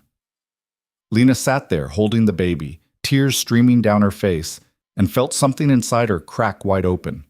They'd saved one life. Lost another. And she didn't know if that counted as a victory or a defeat. The storm raged for 3 days. During that time, Lena and Elias took turns caring for Sarah. The baby was small, fragile, needed constant attention. They fed her goat's milk diluted with water, kept her warm, watched her every breath. Lena barely slept. Every time she closed her eyes, she saw the mother's face, heard her last words. Tell her. Elias was quieter than usual. He went through the motions of daily work, feeding the chickens, maintaining the fire, checking supplies, but his mind was elsewhere. On the second night, Lena found him sitting outside despite the cold, staring at the snow. She sat down beside him without saying anything. After a long silence, he spoke. I should have moved faster. Lena's chest tightened. You did everything you could. It wasn't enough. Sometimes it's not. She repeated his own words back to him, the ones he'd told her months ago. You remember why you tried. You remember that you gave her more of a chance than anyone else would have, and you keep going. Elias's jaw clenched. That baby doesn't have a mother because I wasn't good enough. That baby's alive because you were good enough. Lena's voice was fierce. She would have died too if you hadn't acted. Her mother knew that. That's why she trusted you. That's why she smiled when she saw Sarah was alive. Elias turned to look at her, his eyes red-rimmed. How do you live with it? He asked. How do you carry that? Lena thought about all the shame she'd carried, all the years of believing she was broken, worthless, unfit. You don't carry it alone, she said. That's how. Elias held her gaze for a long moment. Then he nodded, just slightly. They sat together in the cold until the wind died down and the stars came out. When the storm finally broke, the world was buried under 4 feet of snow. Elias and Lena dug a grave on the plateau, 100 yards from the cabin. The ground was frozen solid, and it took them most of a day to break through. They wrapped the young mother in clean linen, laid her to rest with as much dignity as they could manage. Lena stood over the grave, holding Sarah, and said the only words that felt right. Your daughter is safe. I promise we'll take care of her. I promise she'll know you loved her. Elias filled in the grave. They marked it with stones. And then they went back to the cabin, back to the work of keeping a newborn alive in the middle of winter on a mountain where everything wanted to kill you. It wasn't easy. Sarah cried constantly. She had trouble feeding. Twice, she stopped breathing, and Lena had to wake Elias in a panic, and together they coaxed her back. But slowly, day by day, the baby grew stronger. Her cries got louder. She started gaining weight. Her eyes, which had been unfocused and distant, began to track movement. Lena fell in love with her, couldn't help it. This tiny, stubborn life that refused to quit. She sang to Sarah when she couldn't sleep, held her for hours, just watching her breathe, talked to her about everything and nothing, about her mother, about the mountains, about what kind of woman Sarah might become. Elias watched this transformation with something that looked like wonder. You're good with her, he said one evening, watching Lena rock Sarah by the fire. I don't know what I'm doing, Lena admitted.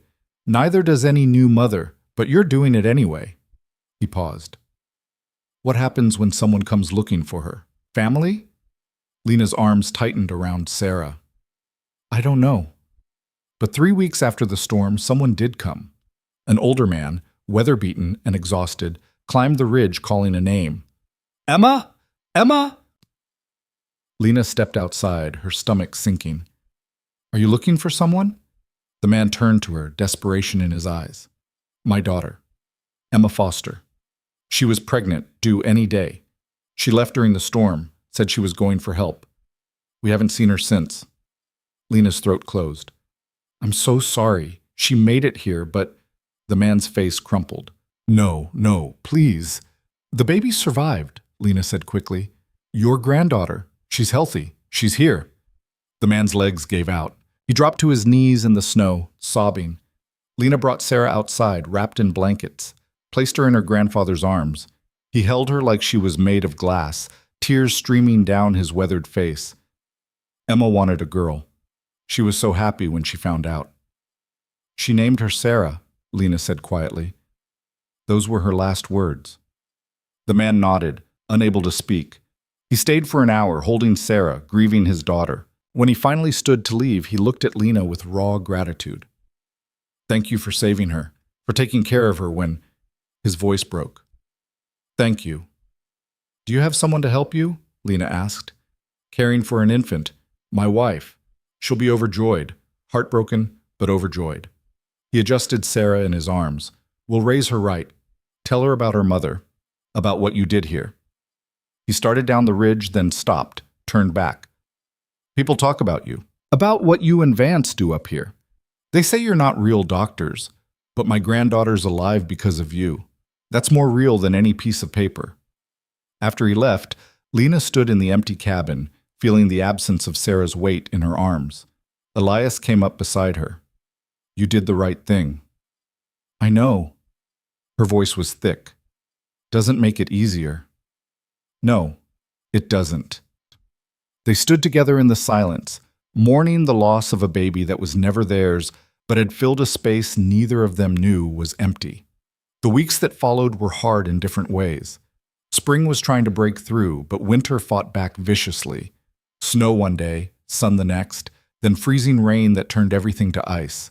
Patients came in steady streams. A man with frostbite so severe they had to amputate 3 fingers. A child who'd fallen through thin ice and nearly drowned.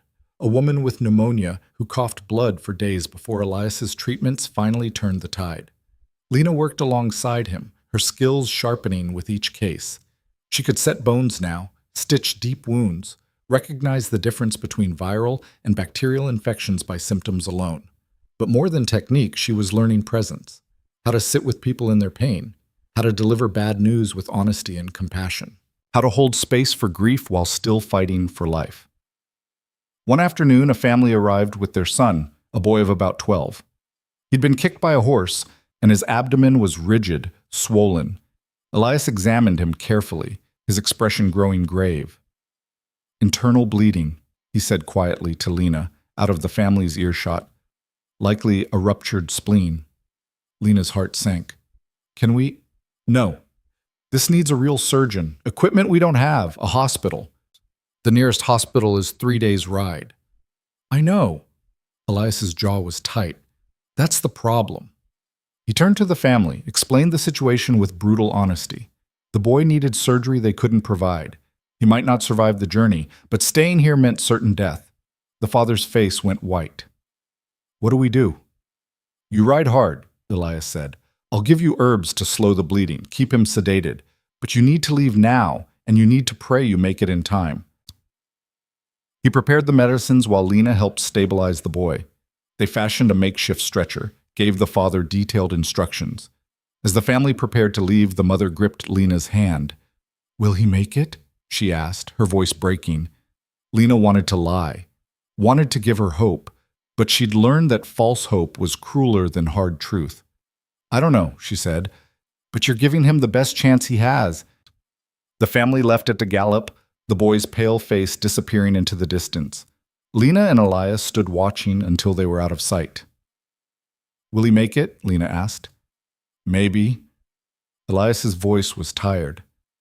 If they ride fast enough, if the bleeding doesn't get worse, if the hospital can operate immediately. That's a lot of ifs. That's all we have sometimes.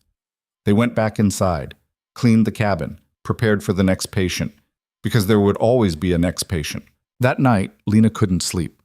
She lay on her cot, staring at the ceiling, thinking about all the lives that had passed through this cabin, the ones they'd saved, the ones they'd lost, the ones that existed in the uncertain space between. She thought about the young mother who'd died in childbirth, about Sarah, now safe with her grandparents, about the boy who might or might not survive his journey to the hospital. She thought about her own journey, how she'd come here broken and desperate, expecting to die, and instead she'd found purpose.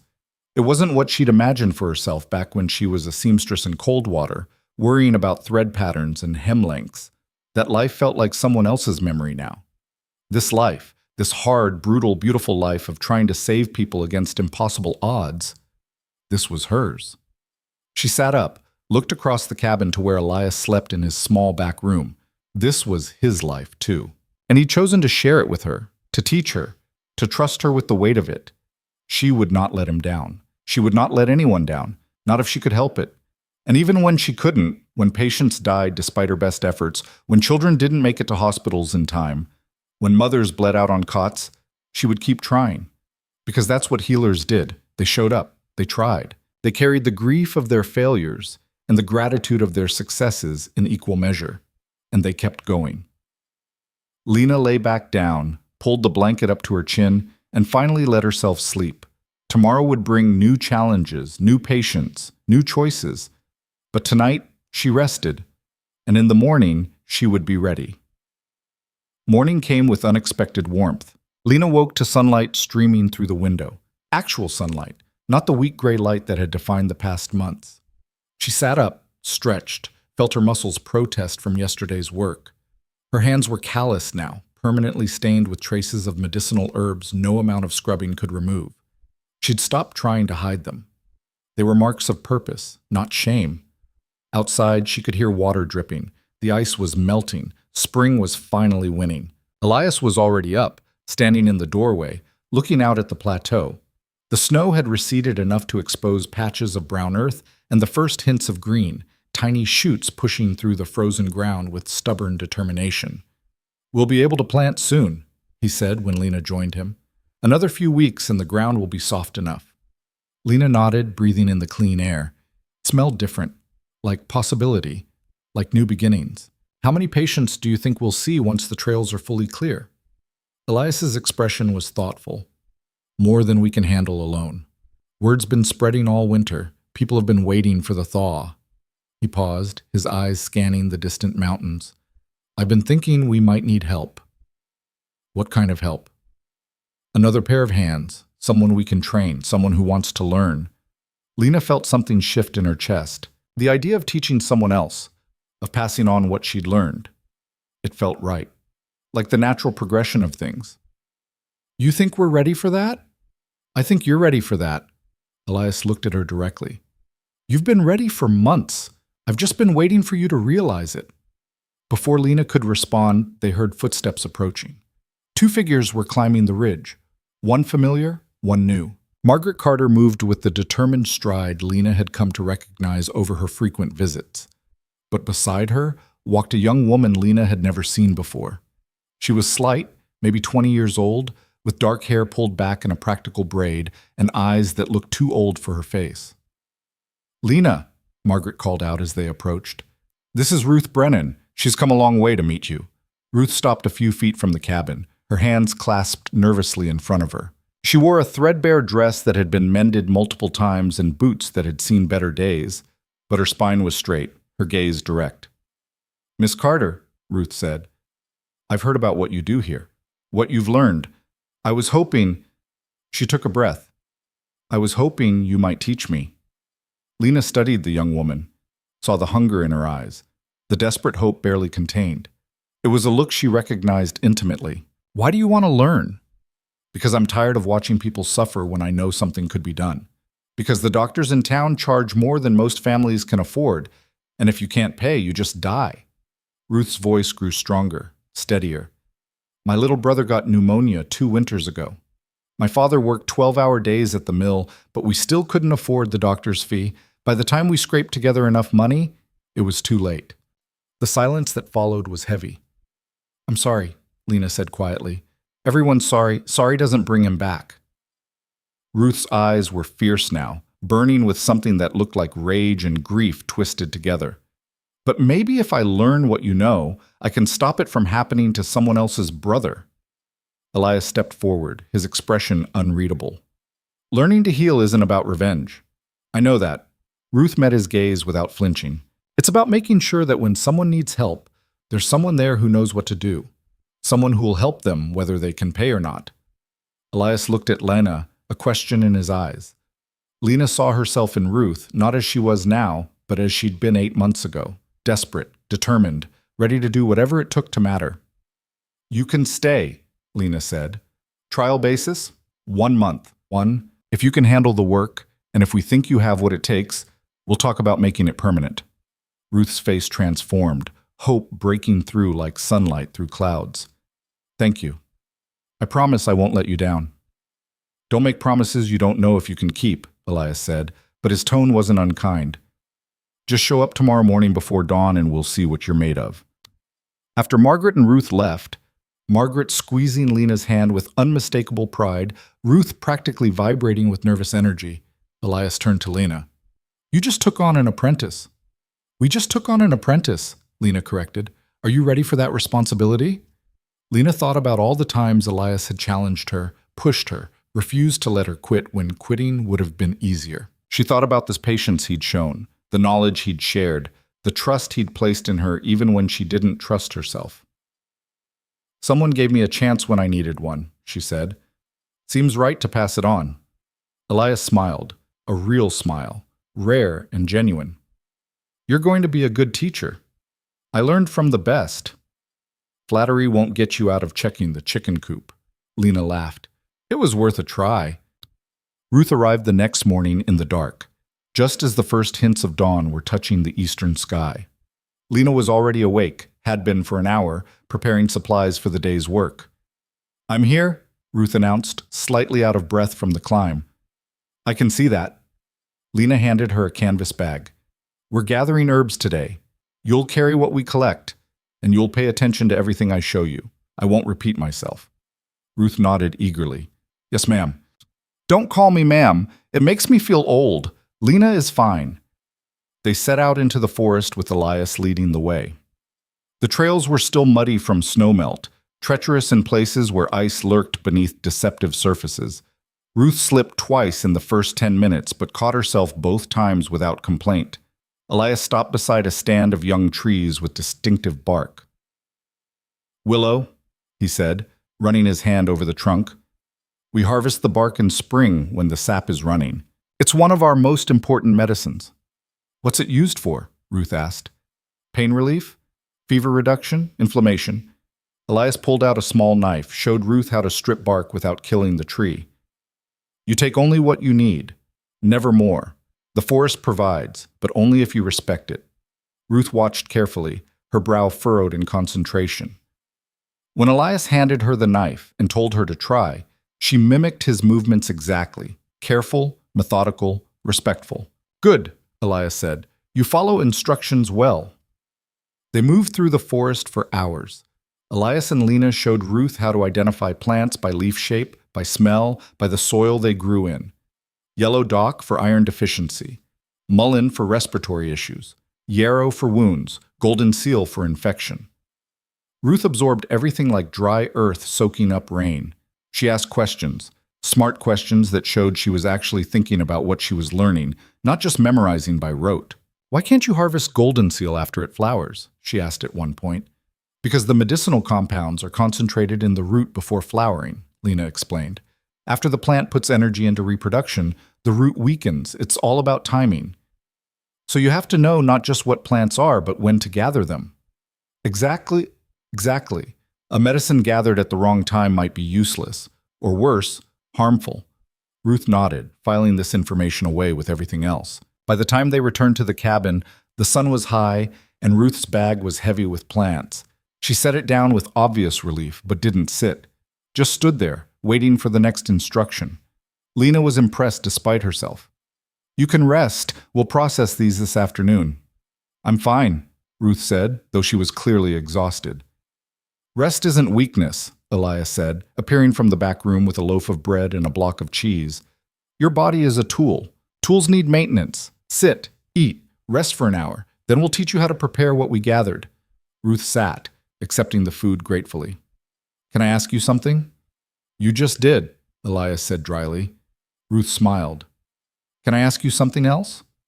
"Depends on the question." "Why do you do this? Both of you. You could charge for your services. You could make money, but you don't. Why?" Lena and Elias exchanged glances. "Because money was never the point," Lena said finally. "The point is helping people who have nowhere else to turn, people like I was, like you were when your brother got sick. But you have to live. You need supplies, food, shelter. People pay us," Elias interrupted, "just not with money. They bring eggs, vegetables, firewood, labor. We trade services. It works better than currency ever did." "And when they can't pay at all?" Ruth pressed. "We help them anyway," Lena said, "because the alternative is letting them suffer, and I can't live with that." Ruth looked at them both with something that might have been reverence. "You're different from anyone I've ever met." "We're just people who got tired of the way things were," Elias said. "Don't make us into saints. We're not. We fail. We make mistakes. We lose patience." "But you try," Ruth said. That's more than most people do. The afternoon was spent processing the herbs they'd gathered. Lena showed Ruth how to strip willow bark into thin pieces for drying, how to bundle mullein leaves so air could circulate between them, how to grind roots into powder without generating so much heat that it destroyed the active compounds. Ruth's hands were quick and careful. She'd clearly done manual work before. Her fingers moved with the practiced ease of someone used to repetitive, detailed tasks. "What did you do before you came here?" Lena asked. "Worked in the textile mill, 12 hours a day, 6 days a week, operating a loom." Ruth's hands never stopped moving as she talked. "It was mind-numbing work, but it taught me to pay attention. One mistake and you could lose a finger in the machinery. Or worse." "Is that why you left?" "Partly. Mostly I left because I couldn't stand the idea of doing it for the rest of my life. Just surviving, never actually living." Ruth looked up, met Lena's eyes. "My mother thinks I'm crazy. Said I should find a husband, have children, accept my lot in life, but I couldn't. Not after watching my brother die because we were poor." Lena understood that anger, that refusal to accept things as they were. "Your mother will come around. Mine did." "Did she really call you unfit?" Lena's hand stilled for a moment. "She didn't. But she didn't stand up for me either, not at first. Fear makes people do things they regret." "Do you forgive her?" "I'm learning to. Forgiveness is harder than I thought it would be." They worked in companionable silence after that, the rhythmic sounds of grinding and bundling filling the cabin. Outside, the wind picked up, carrying the scent of pine and wet earth. The first real test of Ruth's commitment came 3 days later.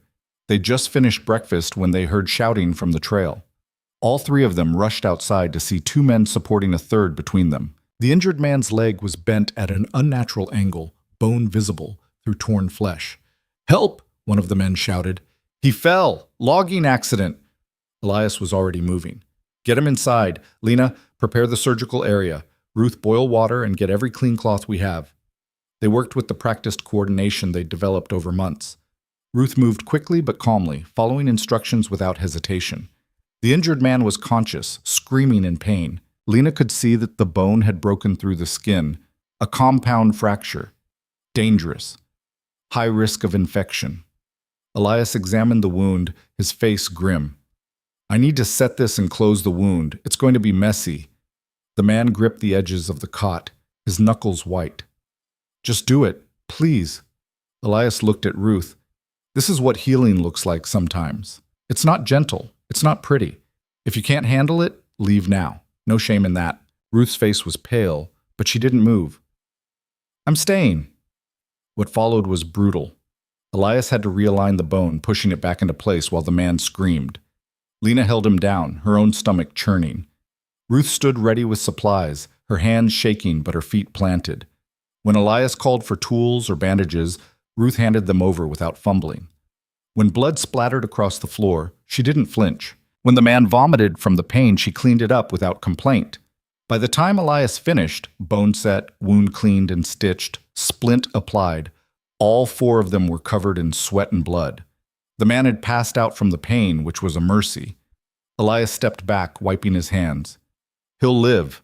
Might even keep the leg if infection doesn't set in." The two men who'd brought him were crying with relief. "Thank you. We don't have much, but we'll settle accounts later," Elias said. "Right now he needs rest and monitoring. He'll stay here for at least a week." After the men left to return to their logging camp, Lena turned to Ruth. "You did well." Ruth was trembling, her face still pale. "I thought I was going to be sick." "But you weren't. You stayed. You helped." Lena put a hand on her shoulder. "That's what matters. Does it ever get easier, seeing people in that much pain?" "No," Elias said bluntly. "You just get better at functioning despite it." Ruth nodded slowly, processing this. "Okay, I can do that." And she did. Over the following weeks, Ruth proved herself again and again. She woke before dawn without complaint, hiked for hours gathering herbs, studied medical texts by lamplight until her eyes burned, assisted with procedures that would have sent most people running. She had a natural gentleness with patients that couldn't be taught. When a frightened child needed stitches, Ruth sat with her, told her stories, made her laugh even as Elias worked. When an elderly man came in with pneumonia, too proud to show weakness, Ruth treated him with the kind of respect that allowed him to maintain his dignity. But she also had steel in her spine. When a drunk tried to grab her while she was treating his wounded hand, Ruth didn't hesitate. She looked him in the eye and said, "Try that again, and I'll stitch your fingers together." The man laughed nervously and kept his hands to himself after that. Lena watched Ruth develop and felt a fierce pride she hadn't expected. This was what it meant to build something lasting, to create something that would outlive her. One evening, after Ruth had gone to sleep in the small space they'd cleared for her near the back of the cabin, Elias spoke quietly to Lena. "She's good. Really good." "She is." "You were right to take her on." Lena felt warmth spread through her chest. "We were right. She reminds me of you. The determination. The refusal to quit. She's stronger than I was at her age." "I don't know about that." Elias's expression was soft. "You climbed a mountain while dying just to find help. That takes a particular kind of strength. I was desperate. So is she. But she's channeling it into something constructive instead of self-destructive. That's your influence." Lena didn't know what to say to that. She just nodded, feeling the weight of responsibility and the lightness of purpose in equal measure. The spring storms came back with a vengeance in early April. Thunder rolled through the mountains, lightning split the sky, and rain turned the trails into rivers. Lena stood at the window, watching water sheet down in solid walls, and hoped no one would need help in this weather. The universe, as usual, ignored her hopes. The knock came just after nightfall, desperate, frantic. Elias opened the door to find a man standing in the rain, wild-eyed and soaked to the bone. "My wife. The baby. Something's wrong." Lena's heart sank.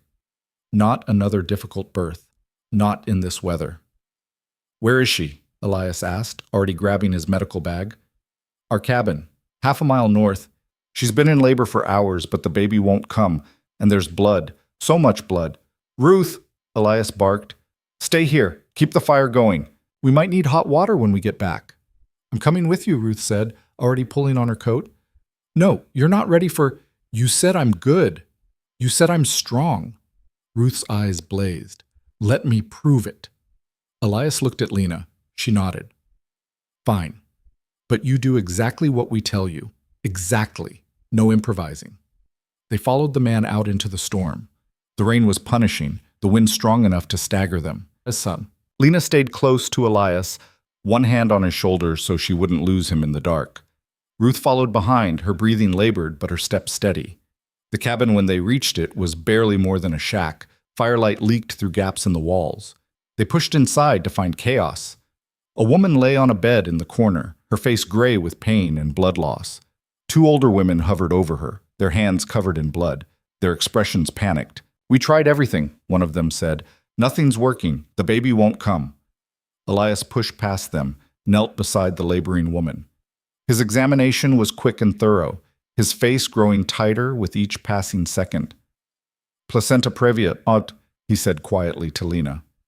"Severe. The placenta is completely blocking the cervix." Lena's stomach dropped. She'd read about this complication in Elias's medical texts. It was one of the most dangerous. The mother could bleed to death. The baby could suffocate. "What do we do?" she asked, keeping her voice low. "Surgery. It's the only option. I have to make an incision, deliver the baby manually, then close her up before she bleeds out." He looked at her, his eyes grave. "This is going to be close. Closer than anything we've done." "Tell me what you need." Elias turned to the older women.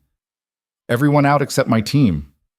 "But we've been helping—" "Oh, out now. You're in the way."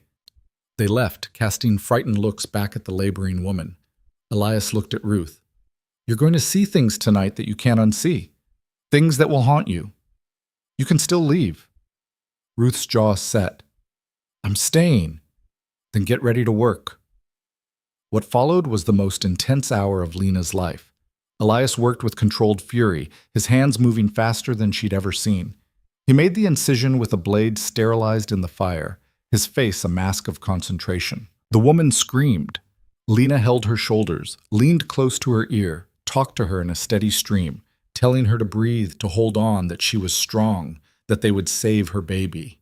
Ruth stood at Elias's elbow, handing him tools before he asked for them, soaking up blood with cloths, staying calm even though Lena could see her shaking. Blood was everywhere. On the bed, on the floor, on their hands and clothes. Elias reached into the incision, his face tight with effort. The woman's screaming had faded to weak whimpers. She was fading, losing too much blood too quickly. "Stay with us," Lena urged. "Stay with us. Your baby needs you. Stay." And then Elias was lifting something small and blue from the wound. A baby. Not moving, not breathing. Time seemed to stop. Elias cleared the baby's airway with his fingers, turned it over, struck its back sharply. Nothing. He tried again, his jaw clenched. Still nothing. Ruth made a small, desperate sound.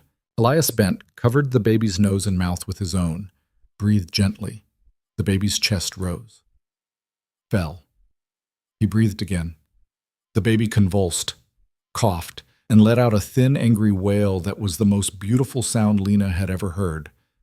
"Ruth," Elias said, his voice hoarse, "take the baby. Keep it warm. Lena, I need you here." Ruth accepted the tiny, squalling infant with shaking hands, wrapped it in clean cloth, cradled it against her chest. Lena moved to Elias's side. The mother was unconscious now, her breathing shallow. "She's still bleeding," Elias said. "I need to deliver the placenta and close the incision. Fast." His hands moved with desperate speed.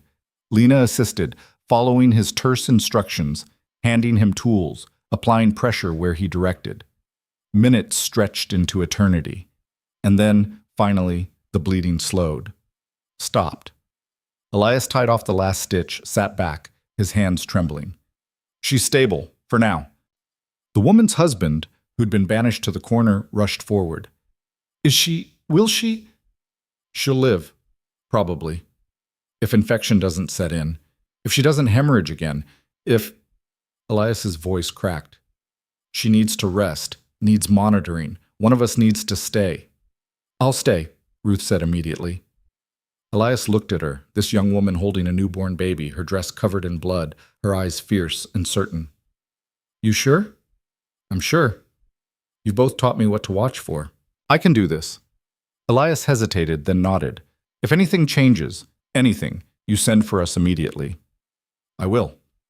Lena and Elias left instructions, left supplies, and finally trudged back into the storm. The walk back to their cabin was silent. They were both too exhausted for words. When they finally reached home, they stripped off their bloody clothes, washed in cold water, and collapsed near the fire. "Do you think she'll make it?" Lena asked. "I don't know. I've done everything I can. The rest is up to her body." "And Ruth? Ruth will be fine. She's stronger than she looks." They sat in silence, listening to the rain hammer against the roof. "That was too close," Lena said finally. "They all are. How do you bear it? Not knowing. Doing everything right and still not being sure if it's enough?" Elias looked at her, his eyes shadowed with exhaustion and something deeper. "I bear it because the alternative is not trying, and I can't live with that." Lena understood. She felt the same way now. This work had gotten into her blood, become part of who she was. Ruth returned the next morning, soaked from the rain but smiling. "She made it through the night. Baby's nursing, mother's awake and lucid. Bleeding hasn't restarted." Lena felt relief crash over her like a wave.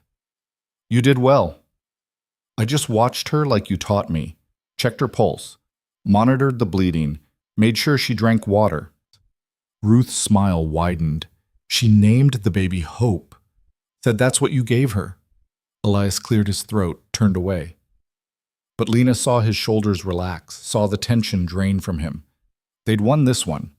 Not cleanly, not easily, but they'd won, and that had to be enough. The woman, her name was Sarah, they learned later, recovered slowly. Ruth visited her daily for 2 weeks, checking her incision, watching for signs of infection, teaching her how to care for herself and the baby. When Sarah was strong enough to walk, she came to the cabin herself, baby Hope wrapped in a sling against her chest.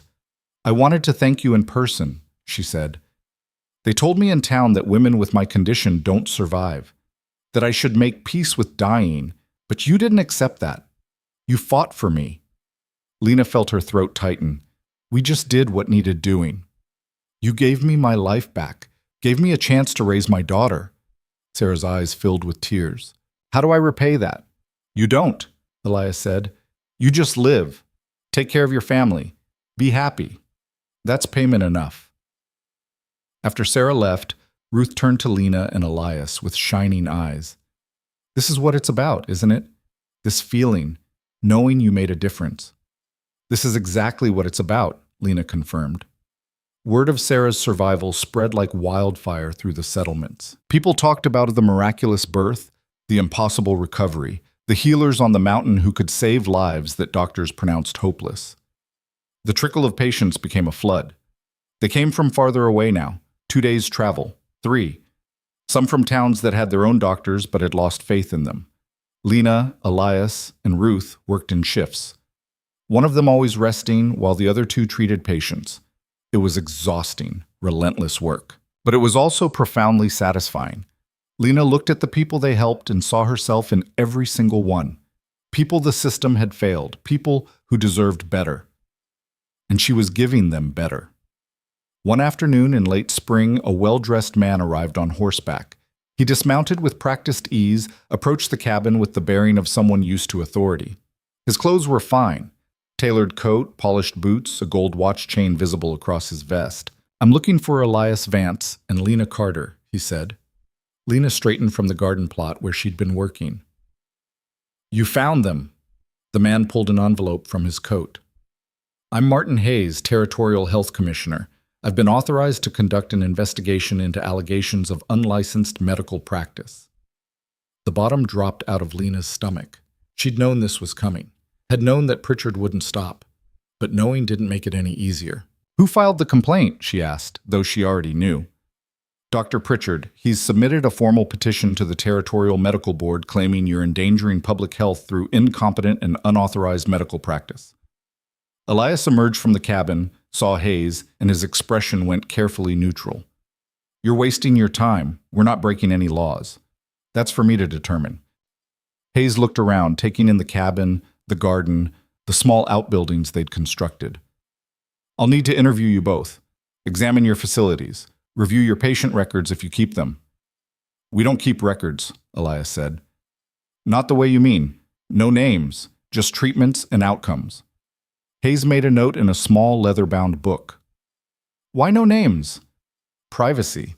People come here because they don't want their medical business spread around town. We respect that. That's unconventional. So is charging people more than they can afford for basic care, Lena said, unable to keep the edge from her voice. But the licensed doctors seem comfortable with that. Hayes studied her with sharp eyes. You're passionate about this. I'm passionate about people not dying because they can't afford help. Noble sentiment, but passion doesn't replace proper training and credentials. Neither do credentials without compassion, Lena shot back. Hayes's lips twitched, almost a smile. Fair point. May I see where you work? They showed him everything. The cabin's main room where they treated patients, the workspace where they prepared medicines, the sterilization protocols Elias had taught Lena from the very beginning. Hayes examined it all with a critical eye. He checked their medicines, asked about their sourcing and preparation, watched as Ruth demonstrated proper wound cleaning techniques, questioned their methods, their training, their understanding of human anatomy. Elias answered everything honestly. Didn't embellish, didn't hide the patients they'd lost or the limitations they faced. You're remarkably candid, Hayes observed. What's the point of lying? You'd find out anyway, and I'm not ashamed of what we do here. Hayes closed his notebook. I'd like to speak with some of your patients. Get their perspective on the care they've received. That's up to them, Lena said. We can't force anyone to talk to you, but we won't stop them either. I wouldn't expect you to. Hayes stayed in the area for 3 days. Lena tried not to worry, but it was impossible. She watched him moving through the settlements, knocking on doors, interviewing people. Everything they'd built, everything they'd fought for, could be taken away with one official decision. Ruth noticed Lena's distraction. He seems fair, she offered, not like Pritchard.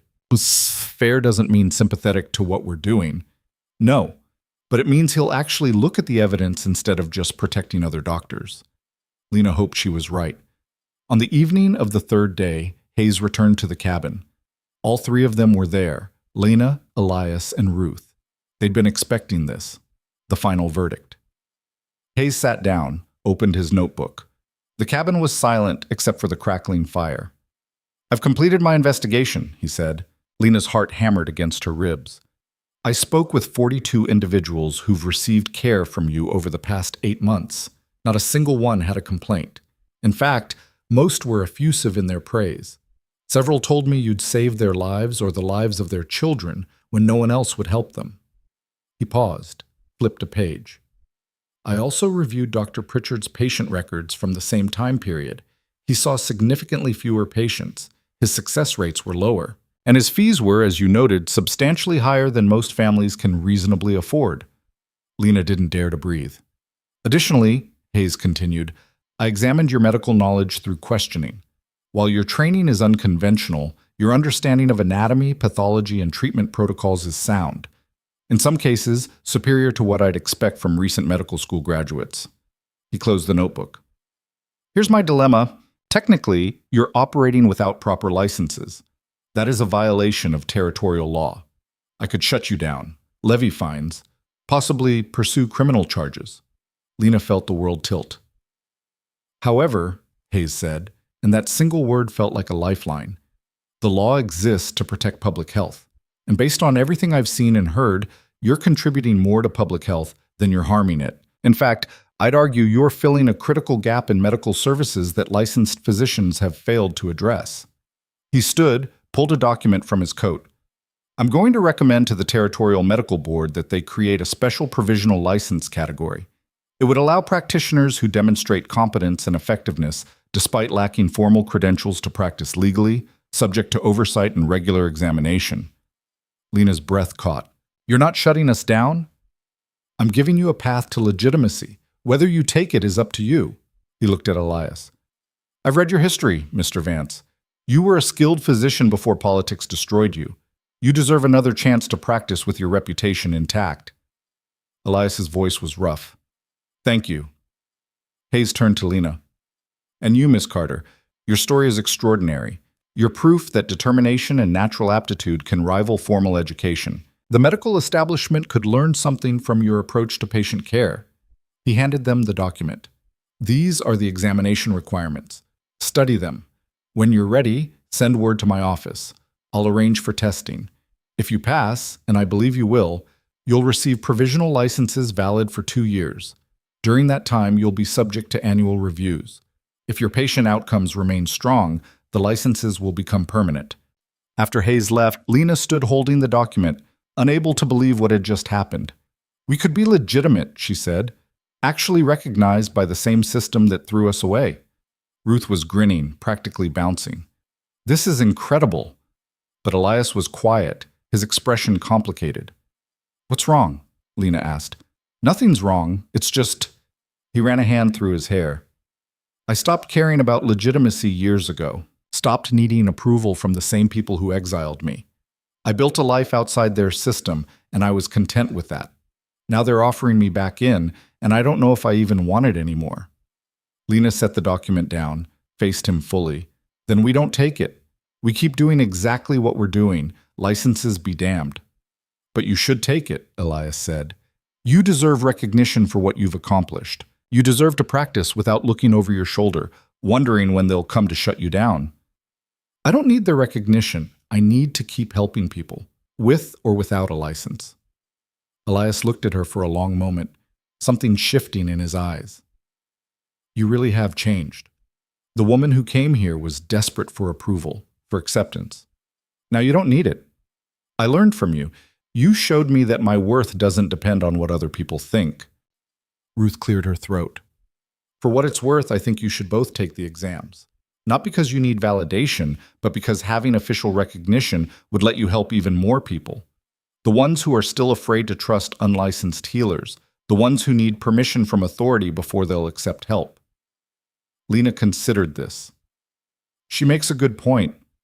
Elias sighed, but there was affection in it. "She makes an annoyingly good point." So we study? We study. Yes, 보험. The exams were scheduled for 3 months later. Hayes sent them materials, dense medical texts, detailed anatomical charts, complex case studies. The amount of information was staggering. Lena threw herself into studying with the same intensity she'd brought to everything else. She read late into the night until her eyes burned and the words blurred together. She quizzed Ruth on terminology until they were both sick of it. She practiced procedures on the training dummies Elias constructed from cloth and stuffing. Elias studied too, though much of it was review for him. He'd been a trained physician once, after all, but he went through the materials methodically, making notes, correcting outdated information based on his years of practical experience. Ruth absorbed everything like a sponge, asking questions that made both Lena and Elias think more deeply about their own understanding. During this time, patients continued to arrive. The work never stopped. A farmer with a badly infected cut from rusty wire. Lena cleaned and debrided the wound, applied honey and garlic paste, bandaged it properly. He returned a week later, the infection cleared, the wound healing cleanly. A child with a fever that wouldn't break. Ruth sat with her through 2 nights, sponging her with cool water, giving her willow bark tea, monitoring her breathing.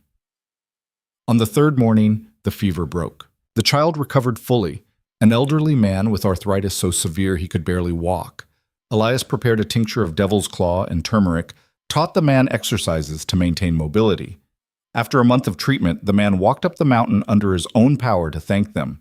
Each success reinforced why they did this work.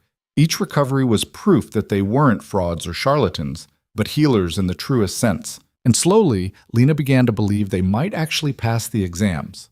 On the day of testing, Hayes returned with 2 other physicians from the Territorial Medical Board. They were both older men with distinguished gray beards and expensive clothes. They looked at the cabin with barely concealed skepticism, at Lena with thinly veiled condescension. "This is the woman?" one of them asked Hayes, not bothering to lower his voice. "This is Lena Carter, yes." "She looks young, and she's, well," the man gestured vaguely. "A woman?" Lena supplied. "Is that a problem?" The physician's face reddened. "I didn't mean—" "Yes, you did." Lena held his gaze. "But I'm here to prove my competence, not my gender. Shall we begin?" The exams were brutal. Written tests on anatomy, physiology, pathology, pharmacology. Lena's hand cramped from writing. Her head ached from concentration. Some questions she knew cold. Others she had to reason through, applying practical knowledge to theoretical scenarios. Then came practical demonstrations. They brought in actors pretending to have various conditions. Lena had to diagnose them, explain her reasoning, demonstrate treatment protocols. "This patient presents with abdominal pain in the lower right quadrant," one of the examiners said. "What's your differential diagnosis?" Lena examined the patient carefully, palpated the abdomen, asked about symptoms, checked for fever. "Appendicitis is the primary concern, but I'd also consider ovarian cyst if the patient is female and of reproductive age, kidney stones, or intestinal obstruction." "How would you differentiate?" "Location and type of pain. Appendicitis typically starts around the navel and migrates to the right lower quadrant. The pain is constant and worsens with movement. Ovarian cyst pain is usually more diffuse. Kidney stone pain radiates to the back and comes in waves. Obstruction causes cramping and distension. Treatment? For appendicitis, immediate surgical intervention. I can't perform that surgery here. It requires equipment and expertise beyond my current capabilities. I would stabilize the patient and arrange transport to a proper hospital." The examiner made notes. "You're aware of your limitations. That's good." Elias's examination was similar, but more advanced. They grilled him on complex cases, challenged his treatment decisions, made him defend every choice. He handled it with the calm confidence of someone who'd been doing this for 20 years. The case study analysis was the final component. They presented scenarios, complicated multi-system problems with limited information. A 30-year-old woman, 6 months pregnant, presents with severe headaches, vision changes, and swelling in her hands and face. "What's your diagnosis and treatment plan?" Lena thought carefully. "Preeclampsia, potentially progressing to eclampsia if the symptoms continue to worsen. It's a dangerous condition characterized by high blood pressure and protein in the urine during pregnancy. Treatment? Immediate bed rest. Monitor blood pressure closely. If it's severe, delivery may be necessary even though the pregnancy isn't full term. Magnesium sulfate can help prevent seizures. This is another case where I'd want access to hospital facilities and consultation with more experienced physicians.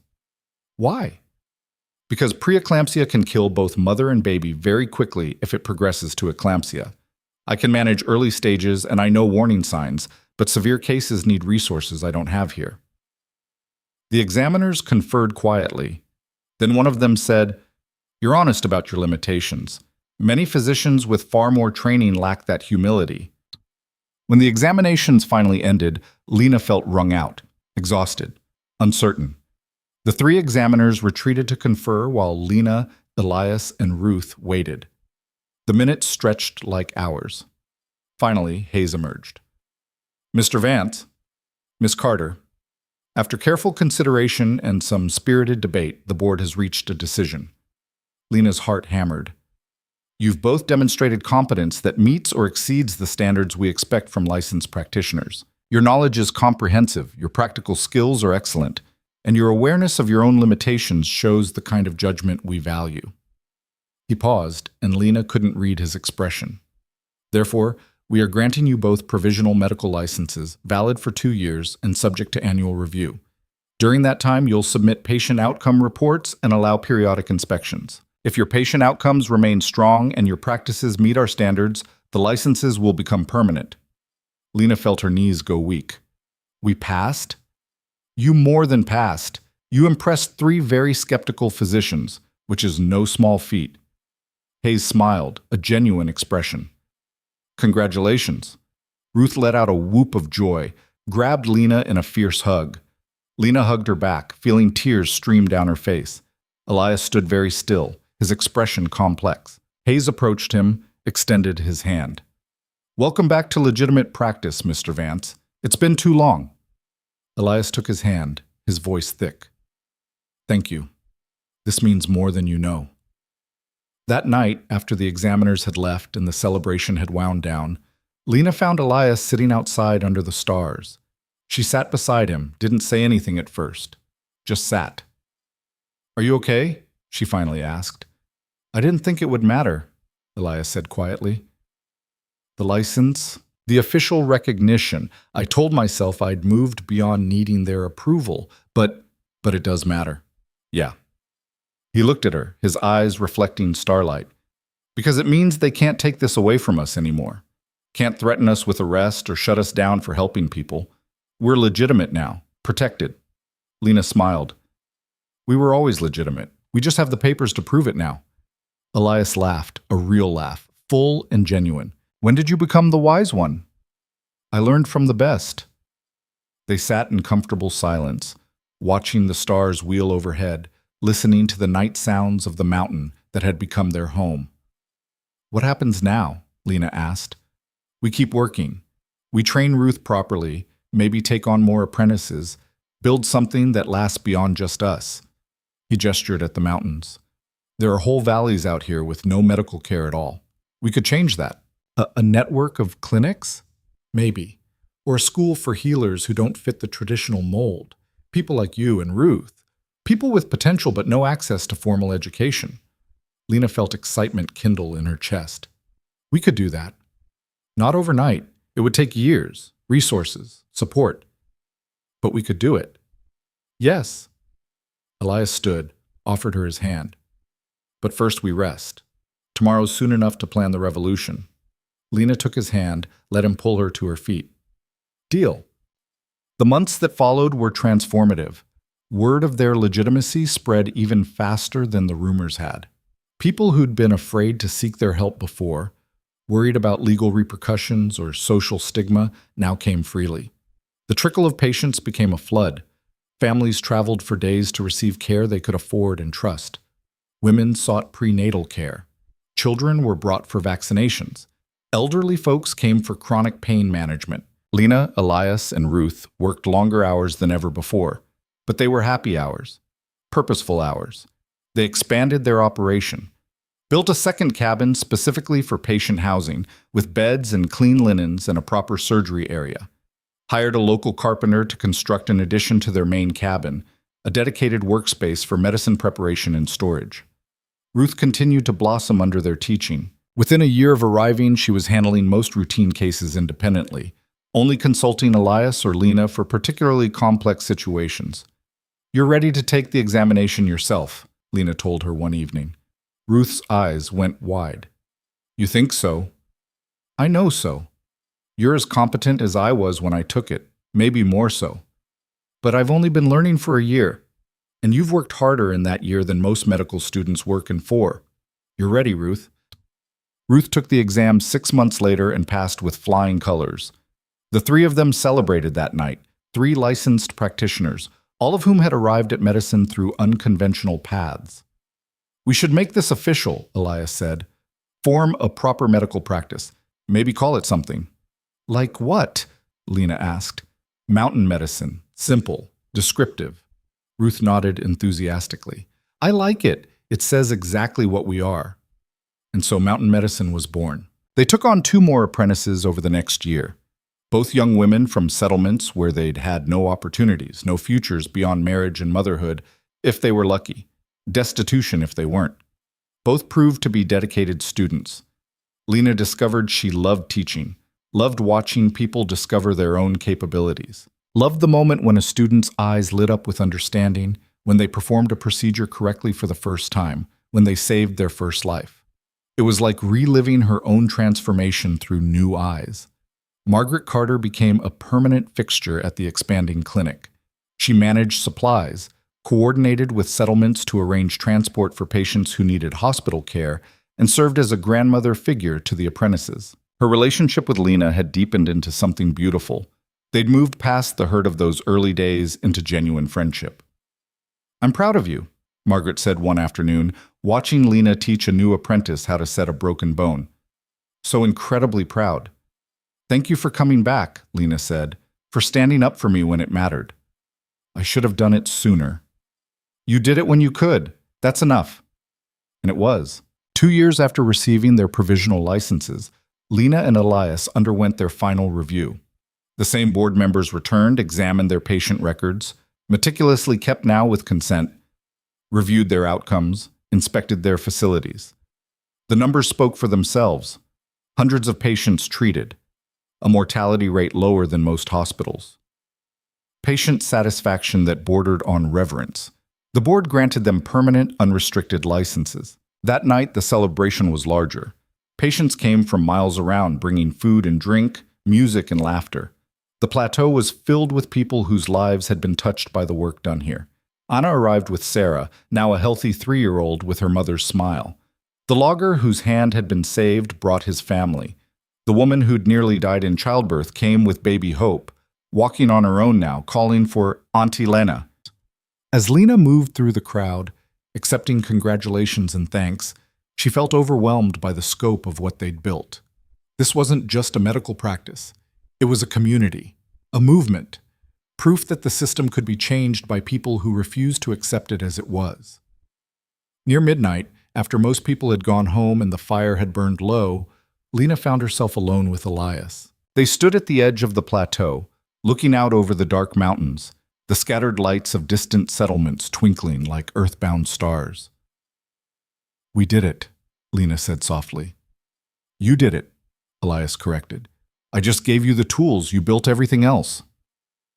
"We built it together." Elias turned to face her, his expression serious. "Do you remember what you were like when you first came here? Dying, desperate, broken, determined, stubborn, refusing to quit." He smiled. "You weren't broken. You were being tested, and you passed every test life threw at you." Lena felt tears prick her eyes. "I couldn't have done it without you." "Maybe, but I couldn't have done this without you either." He gestured back at the clinic, the cabins, the evidence of everything they'd created. "I was content to hide up here, helping people one at a time, never thinking bigger. You made me want more, made me believe we could actually change things." Somewhere along the way, Lena couldn't pinpoint exactly when, their partnership had deepened into something more. It had happened slowly, naturally, as inevitable as the changing seasons. She'd fought it at first, worried it would complicate things. But Elias had been patient, waiting for her to come to it in her own time. Now, standing under the stars with this man who'd saved her life and then taught her how to save others, Lena let herself feel what had been building for months. "I love you," she said simply. Elias's eyes widened slightly, then softened. "I love you too. Have for a while now." "Why didn't you say anything?" "Because you needed time to become your own person first, to stand on your own. I didn't want you to feel like you owed me anything." "I don't owe you, but I choose you." Lena stepped closer. "I choose this life, this work, this future we're building together."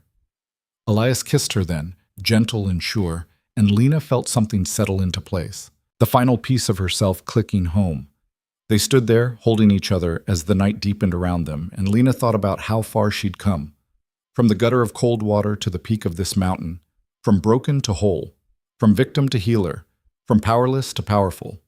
The journey had been brutal, had scarred her in ways that would never fully fade, but it had also forged her into someone stronger than she'd ever imagined she could be. 3 years later, mountain medicine had expanded beyond anything they'd initially imagined.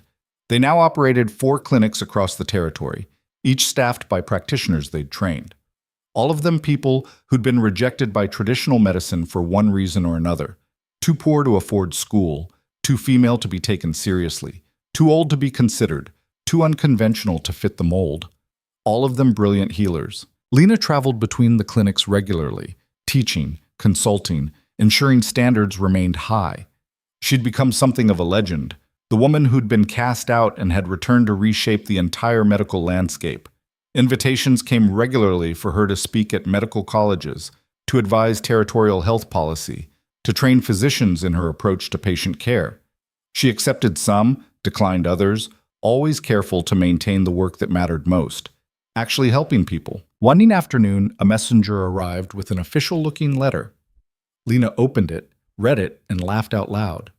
"What is it?" Ruth asked, looking up from the patient chart she was reviewing. "An invitation from the Territorial Medical Association.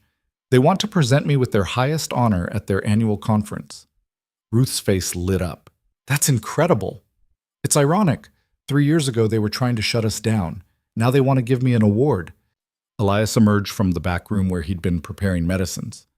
"Are you going to accept?" Lena thought about it. Part of her wanted to refuse out of principle. But another part, the part that remembered being rejected and humiliated, wanted to stand on that stage and show them exactly what they'd almost destroyed. "Yes," she decided, "I'm going to accept. And I'm going to use that platform to talk about how the medical system fails people, how it needs to change." "Well, they're not going to like that," Elias warned. "I don't care if they like it. They need to hear it." The conference was held in the territorial capital, in a grand hall filled with physicians in expensive suits and evening gowns. Lena wore a simple dress her mother had made, her hair pulled back in a practical braid. She looked out of place among the finery, and she didn't care. When her name was called, she walked to the stage, accepted the engraved plaque, and faced the assembled physicians. "Thank you for this honor," she began, "though I'll admit, it's strange to receive an award from an organization that tried to prevent me from practicing medicine." Uncomfortable murmurs rippled through the crowd. "I'm not here to make you comfortable," Lena continued.